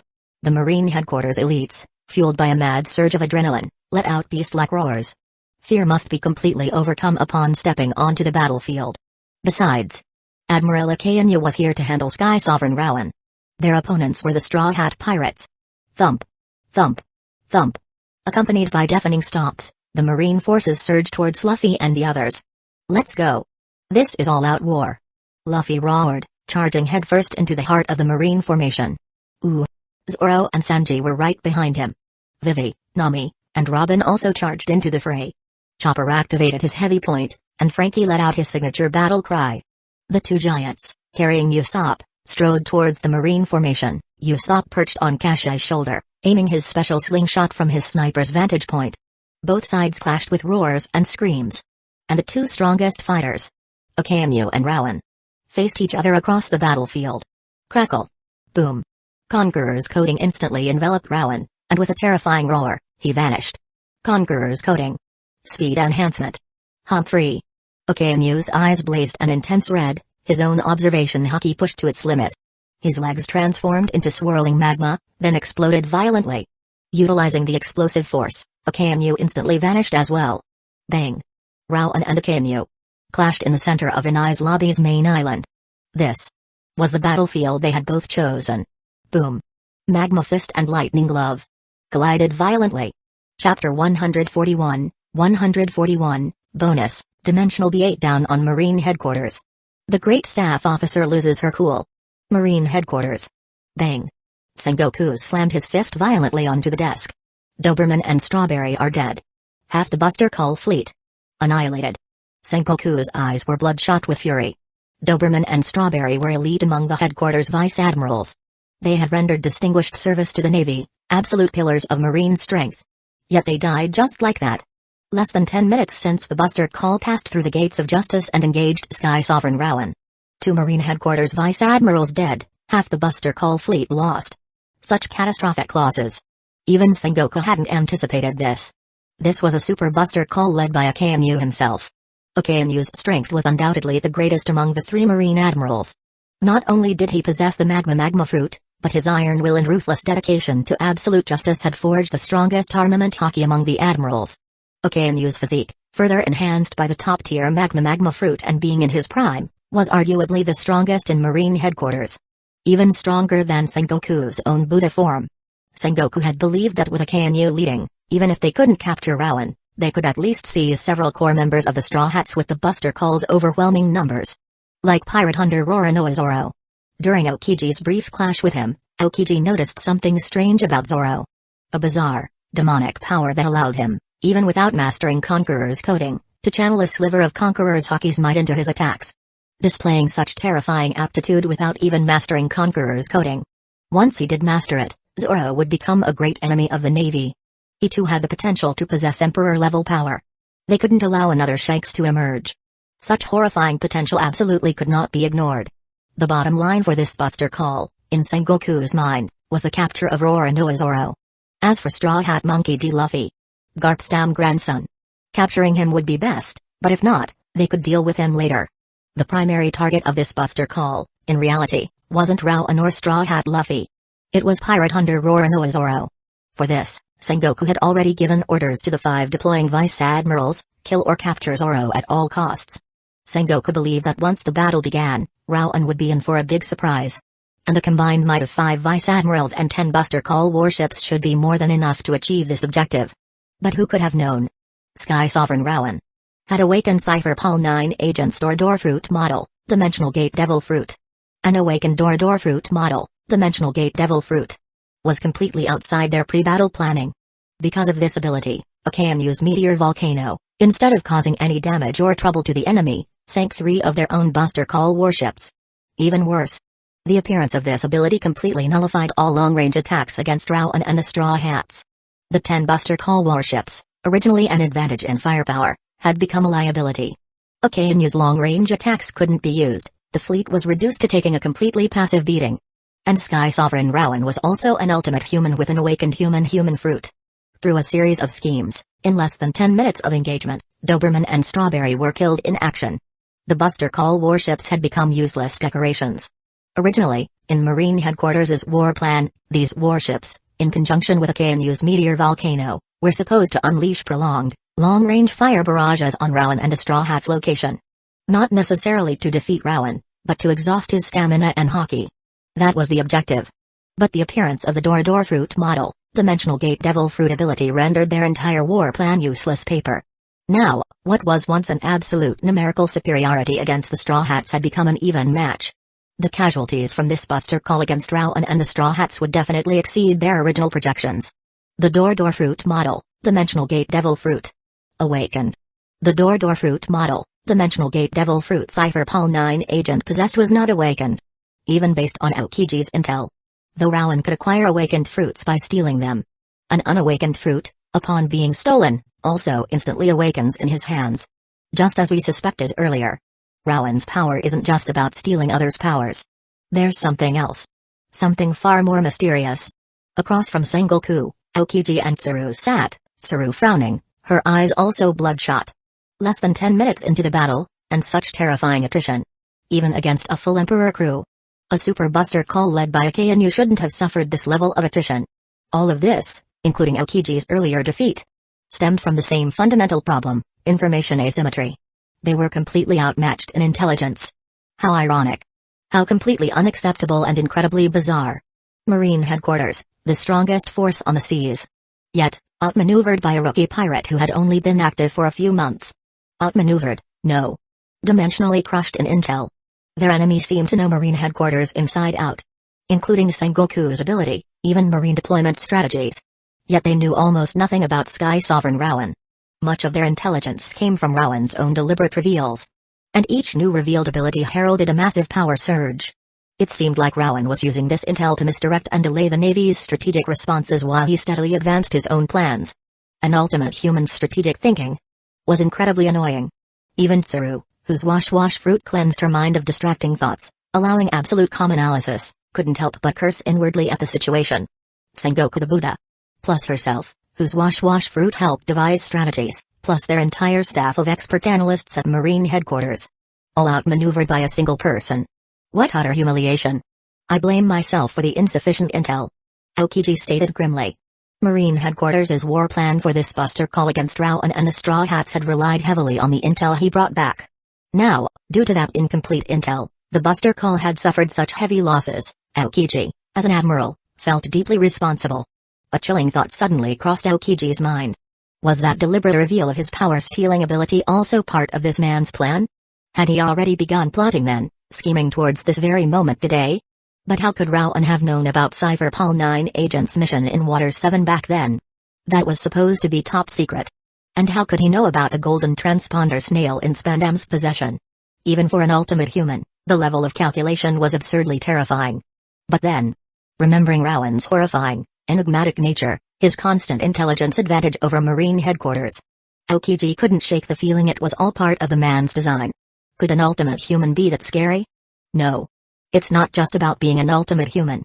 Even Sengoku the Buddha, renowned for his wisdom, was constantly outmaneuvered by this man in strategic planning. The scary part was Sky Sovereign Rowan himself. This man was too mysterious, too dangerous. You never knew what other cards he had hidden, even the intel he revealed might very well be a carefully crafted trap turned into a weapon against oneself. Should we call back Kizaru? Have him head directly to Anai's lobby? The five elders absolutely loathe Sky Sovereign Rowan. With this incident, they likely won't insist on Kizaru guarding Mary Ijos anymore. We can stall for time while Rowan and Akanu clash, buying time for Kizaru's arrival. With two admirals there, Sky Sovereign Rowan can surely be captured. This man is too dangerous. Tsuru suggested urgently. Calm yourself, Tsuru. Sengoku's sharp retort startled Tsuru. That man possesses the rumble fruit, fully mastered Conqueror's coding, and now the awakened door fruit model, Dimensional Gate Devil fruit. If he sensed Kizaru approaching, he could easily escape with the Straw Hats under the cover of his abilities. To deploy Kizaru, we have to wait until Akanu exhausts Rowan's stamina and haki, or even wounds him. As a wash fruit user, how can you lose your composure like this? Sengoku looked sternly at Tsuru. The battle was just beginning. Though two vice-admirals died, half the Buster Call fleet destroyed, such losses were trivial for an Emperor-level powerhouse like Rowan. Deploying more Admiral-level fighters prematurely, the moment Rowan sensed them with his rumble amplified observation haki, he would likely unleash his full power, disregarding stamina consumption, and even Akanu wouldn't be able to stop his escape. The combined power of Conqueror's coding, rumble fruit, and door fruit model, Dimensional Gate Devil fruit. My apologies. Tsuru's face flushed, and she rubbed her temples. Such terrible losses, and to be so utterly outmaneuvered by this man. Even she, with her wash fruit's mind-clearing abilities, had allowed stress to disrupt her calm judgment. Tsuru activated her fruit, washing away the distracting thoughts. But still. Put Kizaru on standby. The moment an opportunity presents itself. Send him immediately to capture Sky Sovereign Rowan. Sengoku ordered grimly. As Tsuru said, this man was far too dangerous. The abilities he had already revealed made him the world's most dangerous man. Now, even more terrifying and mysterious powers were gradually emerging. If they got even a slight chance, they had to capture him. At any cost. Understood. Tsuru nodded. Inai's lobby, after all, was still within their sphere of influence. Reaching Inai's lobby from Marine headquarters only took 30 minutes, it was practically their home field. waging such a large-scale battle with Marine headquarters here in Anai's lobby. SKY Sovereign Rowan would pay the price for his arrogance. Tsuru's eyes were cold, her gaze sharp and unwavering. At this moment, on Anai's lobby. By now, Luffy and the others had clashed directly with the massive Buster Call force. Hey, aren't there a bit too many of them? Usopp yelled nervously, his forehead beaded with cold sweat as he looked at the sea of approaching Marines. Though half their ships were gone, the Buster Call force still numbered over 5,000. Facing 5,000 elite Marines, Usopp didn't even know where to aim. Leave it to me, Luffy declared, looking up with a predatory glint in his eyes. Boom. A terrifying shockwave erupted from Luffy's body, sweeping through the charging Marine headquarters battle formations. Thump. Thump. Thump. Thousands of elite Marine headquarters soldiers instantly went white-eyed and collapsed unconscious. Straw Hat's Conqueror's Hockey. Damn it. All soldiers below captain rank. Withdraw from combat. Onigamo roared, his face contorted with fury and disbelief. Straw Hat's Conqueror's Hockey. This strong already? Where do you think you're looking? Wielding so many swords. Let's see whose swordsmanship is superior. My 3 swords versus your 8 swords. Zoro roared, his swords clashing against Onigamo's. Clang. Onigamo blocked Zoro's 3 blades, his expression turning grim as he felt the force behind the attack. Roronoa Zoro. This pirate hunter, the primary target of their operation, was even stronger than Aokiji's intel suggested. Chapter 142, A Gift for Rowan. The first glimpse of Nika's power. 3 chapters today, Life Return. Armament. Onigamo roared. His hair writhing like spider legs, each strand deftly manipulating a sword. His epithet, Demon Spider, stemmed from his mastery of Life Return, allowing him to control his hair like extra limbs. Combined with his hands, he could wield 8 swords simultaneously. 8-sword style. Among Marine headquarters vice admirals, his strength was top tier, his combat level comparable to an Emperor Cruise Corps officer's. But facing Roronoa Zoro now, he felt immense pressure from the outset. Zoro wasn't just a 3-sword style user, his blades were infused not only with armament hockey but also a bizarre, demonic power that even channeled the terrifying might of Conqueror's Hockey. Though Onigamo hadn't faced an Emperor's Conqueror's coating, Straw Hat's own Conqueror's Hockey, which knocked out thousands of Marines earlier, still lingered on the battlefield. And within Zoro's demonic power, Onigamo's observation hockey clearly sensed traces of Conqueror's Hockey. Just as the intel suggested. This man also possesses Conqueror's Hockey. And he can channel its power through this weird ability, even without Conqueror's coating. Though not true Conqueror's coating, its destructive force still surpasses armament hockey. Facing such an opponent, even Onigamo couldn't afford to be careless. He immediately unleashed his combined Life Return and hockey powers. Against Onigamo's 8-sword style, Zoro's 3-sword style was instantly pushed into a difficult fight. Though his Azura aura could channel a small amount of Conqueror's Hockey, Onigamo's armament hockey, swordsmanship, and physique were all superior. Especially the hair-manipulated 8-sword style, it kept Zoro's 3-sword style constantly on the defensive. What's wrong, Roronoa? Is that all you've got, 3-sword style? Before my 8-sword style, your swordsmanship is nothing. Onigamo, being one of Akanu's favored subordinates, had also learned a thing or two about using trash talk to demoralize opponents. Trash talk wasn't useless. In certain situations, it could be quite effective. Having the upper hand, it could make an enemy more agitated and frustrated. And both armament hockey and observation hockey were greatly affected by emotional instability. Desert Spada. Whoosh. A blade of compressed sand suddenly erupted from the ground beside Onigamo. Onigamo instantly deflected it with 2 of his hockey-infused swords. Humphrey. The sand fruit user, Desert Princess Vivi. Onigamo grunted, looking towards Vivi who had come to Zoro's aid, his expression darkening. The sand fruit's abilities, though T2 level among Logias, were still strong. Crocodile used it to become a warlord. Onigamo hadn't expected this little girl, after acquiring the fruit, could master it to this degree in such a short time, even infusing the sand with armament hockey. Even he couldn't just tank those attacks, he had to deflect them. With this brat interfering, this fight could drag on. What a pirate hunter. A man with the Conqueror's Hockey. Yet still relying on a little girl to fight me. Onigamo sneered, looking mockingly at Zoro.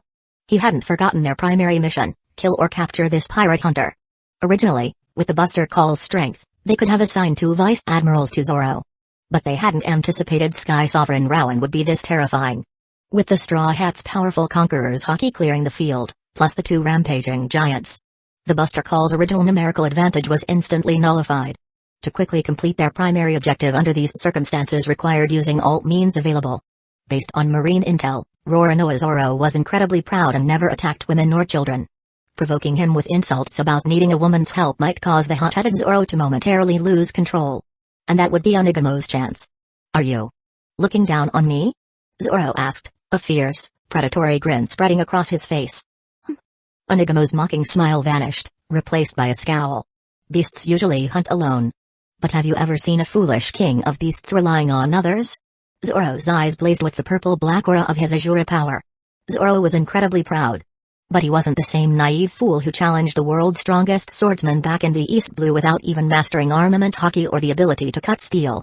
He was now a man guided by the fifth emperor, Sky Sovereign Rowan, on the path to becoming the world's greatest swordsman. And he would do anything to help Rowan achieve his dream. If he refused to fight alongside Vivi due to some misguided sense of pride, and that led to defeat, jeopardizing Rowan's plan, Zoro would be utterly ashamed. Humphrey. Seeing his plan fail, Onigamo's expression darkened. But his strength was still superior to this pirate hunter's. His 8-sword style could completely suppress Zoro's 3-sword style. Even with the sand fruit interference, he still held the advantage. "Quite confident in your 8-sword style, aren't you?" Zoro asked, having created some distance between himself and Onigamo with Vivi's help. "My 8-sword style will crush your pathetic 3-sword style. Remember that, Roronoa." Onigamo taunted. Then, Zoro's eyes narrowed. Azura Aura could channel a fraction of the pure spiritual power of Conqueror's Haki. Naturally, it could also be strengthened by assimilating the spiritual power Rowan infused into him. Zoro held his 3 swords parallel. The purple-black aura of his Azura power instantly materialized, enveloping him completely. Whoosh! Whoosh! Whoosh! Under Onigamo's utterly shocked gaze, 2 more heads and 4 more arms sprouted from Zoro's body. Each of the new heads' mouths and each new hand held a sword. Combined with his original 3 swords, Zoro now wielded 9 blades. Azura Aura, 9-sword style. Zoro grinned, a demonic glint in his eyes as he looked at Onigamo. Now, whose swords outnumber whose? Unleashing his Azura Aura to its fullest, he and Vivi launched a ferocious assault on Onigamo. Zoro wasn't aiming for a mere draw. He intended to cut Onigamo down. A gift for Rowan. If Rowan intended to use Anai's lobby and the Buster Call to demonstrate the might of the Fifth Emperor, then he, as Rowan's number 1, would naturally present the Emperor with a fitting tribute. Vice Admiral Onigamo's head would be the perfect gift. Wham! Gear second. Gamu Gamu no. Jet pistol. Luffy's fist, wreathed in dense armament hockey, slammed into Momonga's sword. The terrifying force transmitted through the blade, also coated in armament hockey, made Momonga's brow furrow deeply. Such powerful martial arts. Such strong hockey. As expected of someone possessing Conqueror's hockey. If not for Sky Sovereign Rowan's meteoric rise, Straw Hat would be the most dazzling supernova of this generation. Before even reaching Sabidi Archipelago, before completing the first half of the Grand Line, he had already mastered such hockey and fighting skills, developing his devil fruit ability to this extent. As expected of Vice Admiral Garp's grandson, such potential was truly astonishing. Ha! Momonga roared, slashing back with a flying slash. A rubber man's weakness was slashing attacks. Even with armament hockey, this weakness remained. As long as he infused stronger armament hockey into his slash, he could inflict a fatal wound. Whoosh! Facing the hockey-infused slash, Luffy instantly vanished. 6 powers. Instant transmission. Momonga's eyes narrowed. Whoosh! Luffy reappeared above Momonga. Gamu Gamu no. Jet Gatling. Luffy roared, raining down punches on Momonga. Iron Body. Again, Iron Body, Steel. Momonga immediately deployed both armament hockey and Iron Body, enduring the barrage head-on. Marine Headquarters Vice Admirals were all master users of the 6 powers. Combined with their armament hockey, they were far superior to Cypher Pol 9 agents. Instant transmission. Moonwalk. After blocking Luffy's attack, Momonga, using a combination of instant transmission and moonwalk, propelled himself into the air, slashing down at the airborne Luffy with his hockey-infused blade. Clang. Luffy, unable to use moonwalk midair, could only block with his armament hockey. The powerful impact sent him crashing back down to the ground, kicking up a cloud of dust. Momonga remained airborne using moonwalk, looking down at the dust cloud, his observation hockey spreading. Moonwalk, besides granting flight, allowed one to launch flying slashes from above. Momonga's observation hockey suddenly sensed an unusual surge of energy from within the dust cloud. Gear third. Gamu Gamu no. Thor Elephant Gun. A fist larger than a giant's, wreathed in dense armament haki, exploded from the dust cloud, hurtling towards Momonga. What? Momonga's eyes widened in shock as he saw the terrifyingly massive fist rapidly approaching, its sheer size covering his limited aerial maneuverability granted by moonwalk. He had no choice but to block head-on. Armament. Iron body. Momonga immediately focused his armament haki and activated iron body. He braced himself, meeting the colossal fist head-on. Screech. A shower of sparks flew from where Momonga's haki-infused sword met Luffy's attack. The sheer force of the impact made blood trickle from the corner of Momonga's mouth. Ha! Momonga roared, unleashing all his swordsmanship, haki, and 6 powers strength to deflect the giant fist. Ha! Ha! What incredible power! Momonga gasped, covered in sweat. Directly blocking an attack like that had consumed massive amounts of his stamina and haki reserves. Straw Hat's devil fruit could even achieve something like this? Is a rubber human supposed to be this strong? Momonga returned to the ground. Down here, he could use his haki and instant transmission to dodge such an attack. Blocking a finishing move like that head-on was the worst option. But now that he had blocked it, it proved Straw Hat's fruit ability alone no longer posed a major threat. Straw Hat's potential was astonishing, and he now possessed strength to fight evenly with an average vice admiral. But he, Momonga, was among the top tier of vice admirals, extremely close to admiral candidate level. Momonga was confident he could take Straw Hat down. Shishishi. As expected of a Marine Headquarters vice admiral. Luffy commented, his arm shrinking back to normal, looking at Momonga. With Rowan's help, Luffy could now control Gear 3rd perfectly. There was no post-usage shrinking like his initial attempts. Surrender now, Straw Hat. Momonga stated grimly. Defeating Straw Hat would give the Marines a significant advantage in this battle. They might even capture the entire Straw Hat crew, except Rowan. That's not happening. Luffy exhaled, then grinned at Momonga. He's smiling? Momonga frowned. Ever since encountering Aokiji, I've been thinking. This can't continue. Aokiji, Okainu, even those Buster Call warships. We've been relying too much on Rowan's power. As captain, I need to show some resolve now. Luffy slowly raised his right arm. I am the man WHO will become king of the pirates. Rowan is the man WHO will stand above all. I will not only become king of the pirates. I will also become Rowan's number 1. I'm still not very good at this technique. Are you ready, Vice Admiral? Luffy declared, his eyes blazing with powerful haki. Armament. Luffy focused all his armament haki onto his right arm. He then took a deep breath and blew an immense volume of air into his haki-coated arm. Muscle balloon. Luffy's blackened right arm began to ripple and bulge grotesquely. This time, he blew not only air into his muscles and bones. He also blew the armament haki itself into them. The human fruit model, Sun God Nika Devil Fruit. Though unawakened, granting only the rubbery body. This wasn't ordinary rubber. It was Nika's rubber. Not only could it stretch, but its true power was to accommodate and encompass everything. Including armament haki. Not just coating it, not just hardening it, but fully integrating it into the very muscles and bones themselves. Perfectly fusing haki with his devil fruit body. The power of Nika was beginning to preliminarily reveal itself. Whoosh! The compressed haki and air within the massive muscle balloon arm flowed into Luffy's body. His form rapidly expanded, he grew to over 3 meters tall, his physique drastically enlarged. A demonic, swirling pattern manifested on his chest. VMM. VMM. Luffy's arms and legs, now imbued with potent armament haki, pulsed with power. The intense energy coursing through his legs made him bounce uncontrollably on the ground. Gear 4th. Boundman. Luffy declared, a dark shadow now covering his eyes. His voice, slightly distorted by the transformation, boomed with exaggerated emphasis. That form. Your rubber elasticity makes you unable to stand still? Momonga commented dryly, looking at the bouncing Luffy. I'll beat you so badly you won't be able to fight back. Then I'll give your head to Rowan as a celebratory gift. Luffy roared, his eyes blazing with ferocious haki as Gear 4th activated. Gamu Gamu no. Luffy's arms, like coiled springs, began to retract rapidly. The armament haki fully integrated into his rubber body was also amplified by the elastic force. Luffy's haki in Gear 4th was a full tier above his normal haki. Bang! Luffy's legs, acting like powerful springs, launched him skyward. In Gear 4th, Luffy could fly. His maneuverability and speed both surpassed moonwalk. What? Momonga's pupils constricted sharply. An attack this fast. He could only block directly. Gamu Gamu no. Kongan. Luffy's right fist, massively empowered by compressed haki and elasticity, slammed into Momonga's sword. Boom.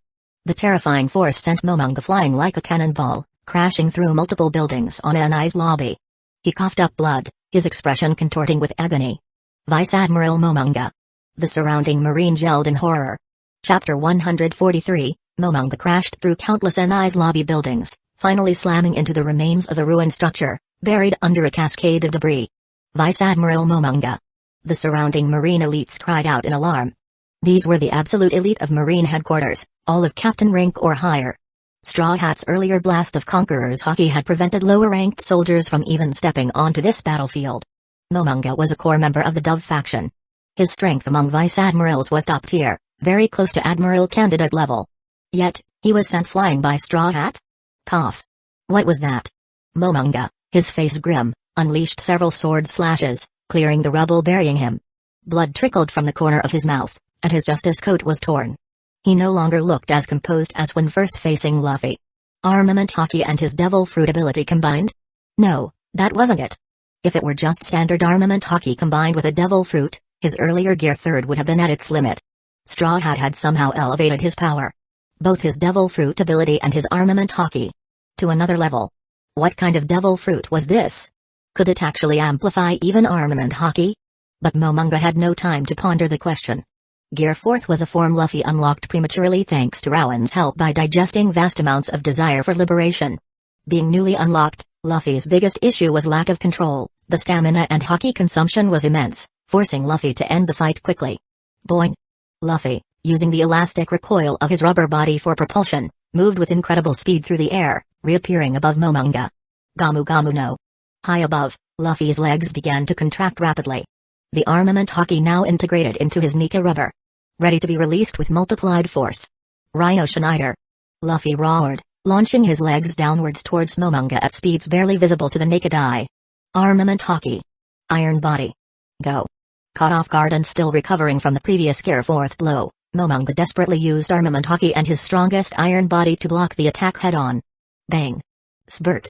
His strongest iron body instantly shattered.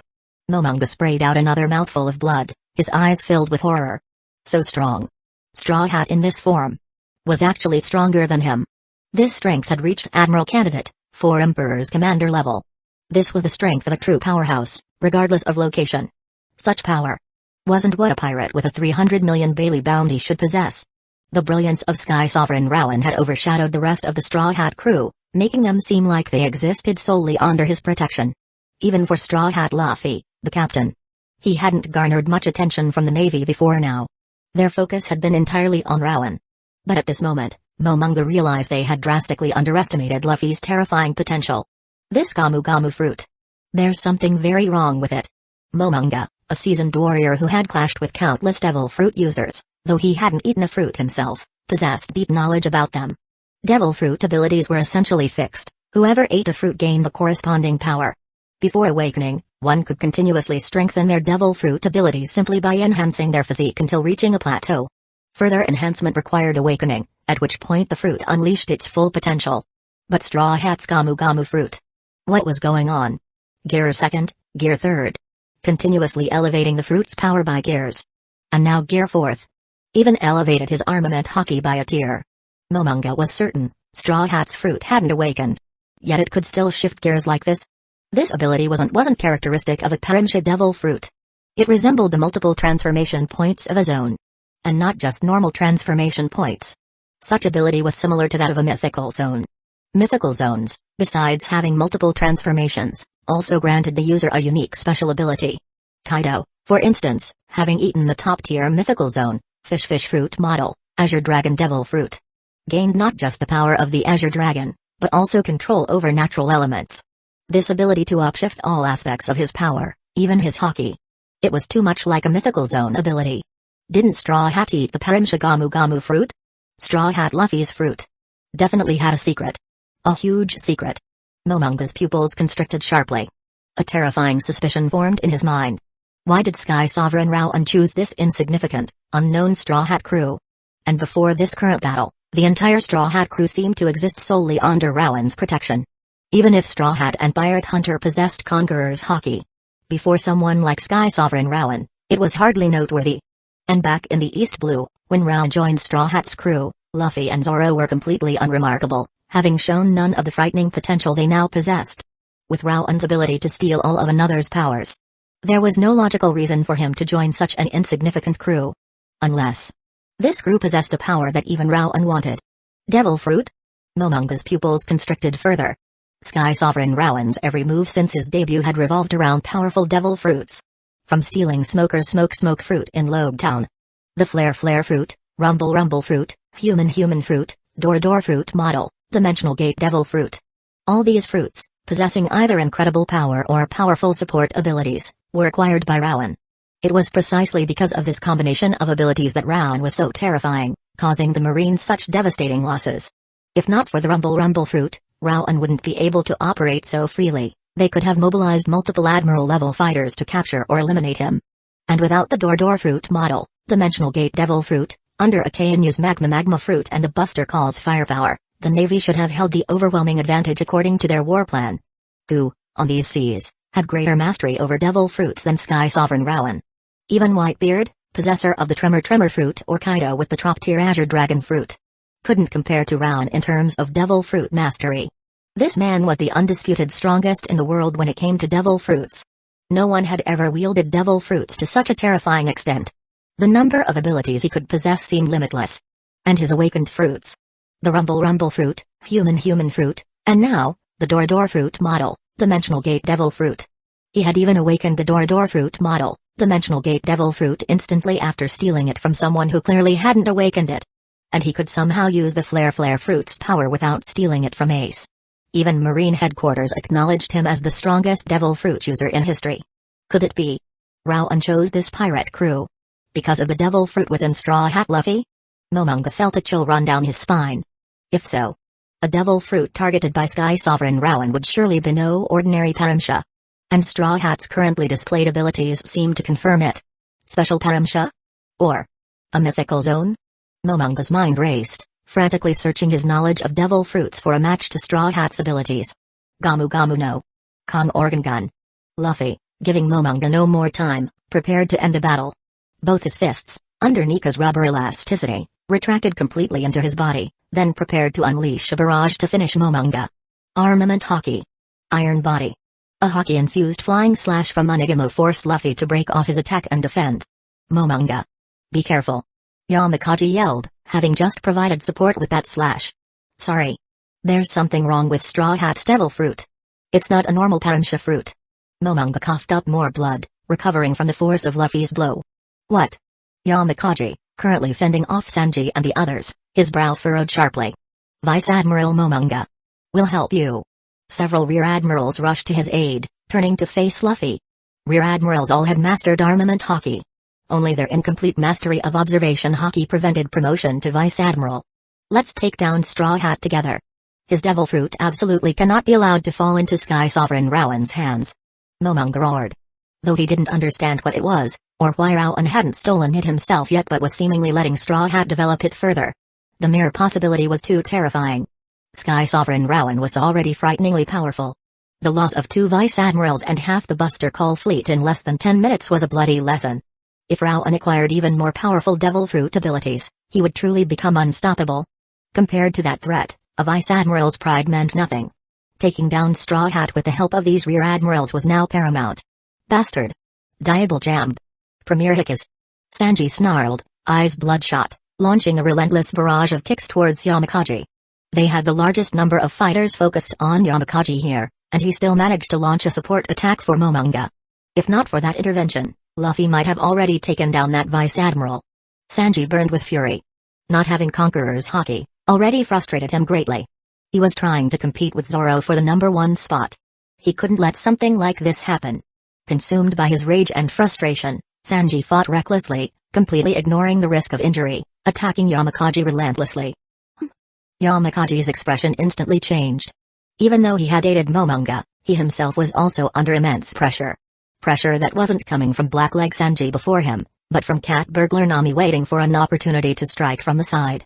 This girl held a terrifyingly powerful hidden weapon. Yamakaji knew that power all too well. It was Rowan's Rumble Fruit ability. Channeled by Rowan into Nami's upgraded sorcery Clim attacked using a special method. Though weaker than Rowan's own Rumble power, Even he, a vice admiral, would suffer significant injuries if hit. It was because of this threat that he was pinned down by Blackleg Sanji and the others. Blackleg Sanji's combat power was only rear admiral level, not true vice admiral. But now, facing his attacks, Yamakaji's brow furrowed deeper and deeper. What is going on? Blackleg's attacks. They're getting stronger. His speed too. Increasing. He's growing stronger mid-battle? At such a terrifying rate? What a joke. Could rage really enhance strength and speed that dramatically? Then why bother with training at all? Everyone should just get angry all the time. There was some unknown power within Blackleg. And this power was awakening. It wasn't a devil fruit, nor was it hockey. It was something different, something unique. The longer he fought, the more Yamakaji felt his heart pound with unease. Strength, speed, even resilience. Blackleg's improvements were happening in all areas. Your subordinates are having trouble, aren't they, okay, and you? Rowan commented with a smile, watching the battlefield. Sanji, fueled by his anger and frustration, his modified exoskeleton abilities were awakening. The equipping progress bar steadily increased. Zoro's Azura aura had also grown to the point where he could use 9-sword style. Its equipping process was nearing completion. Rowan looked at the progress bars and smiled. His most important 3 combatants were now stepping onto center stage. And Momonga actually saw through Luffy's devil fruit's uniqueness. He has a keen eye. Humphrey. Once I take you down, the Straw Hat crew is nothing. Okay, and you retorted, his face grim. His fists transformed into swirling magma. Chapter 144, Akanu's expression was incredibly grim. Even after losing Doberman and Strawberry, and half the Buster Cull fleet, the forces he led still comprised 3 headquarters vice admirals and over 100 elite marine officers of captain rank or higher. Against the Straw Hat pirates without Sky Sovereign Rowan, they should have held an absolute numerical advantage. But the combat strength of Straw Hat and his crew far exceeded Marine Headquarters' initial projections. Pirate Hunter Roronoa Zoro. That demonic power Aokiji mentioned, capable of channeling a sliver of Conqueror's haki, even had a new form. He could manifest 3 heads and 6 arms, wielding 9 swords, surpassing Onigamo's 8-sword style. Combined with the Desert Princess Vivi's sand fruit abilities, even Onigamo was locked in a difficult battle. Blackleg Sanji's combat power was initially within expectations. Rear Admiral level. With Cat Burglar Nami's special weapon, into which that brat Rowan had infused a portion of his Rumble Fruit's power. Vice Admiral Yamakaji had to be extremely cautious. But if he was careful, defeating Blackleg should have been only a matter of time. But now, the situation had suddenly changed. A strange power was awakening within Blackleg, comprehensively enhancing his speed, strength, and resilience. This power reminded Akainu of the Vinsmoke family from the Derma Kingdom, who terrorized the North Blue. Vinsmoke Judge. A former member of MADS, the research group Vegapunk once belonged to. After Vegapunk was apprehended and began working for the world government, that group disbanded.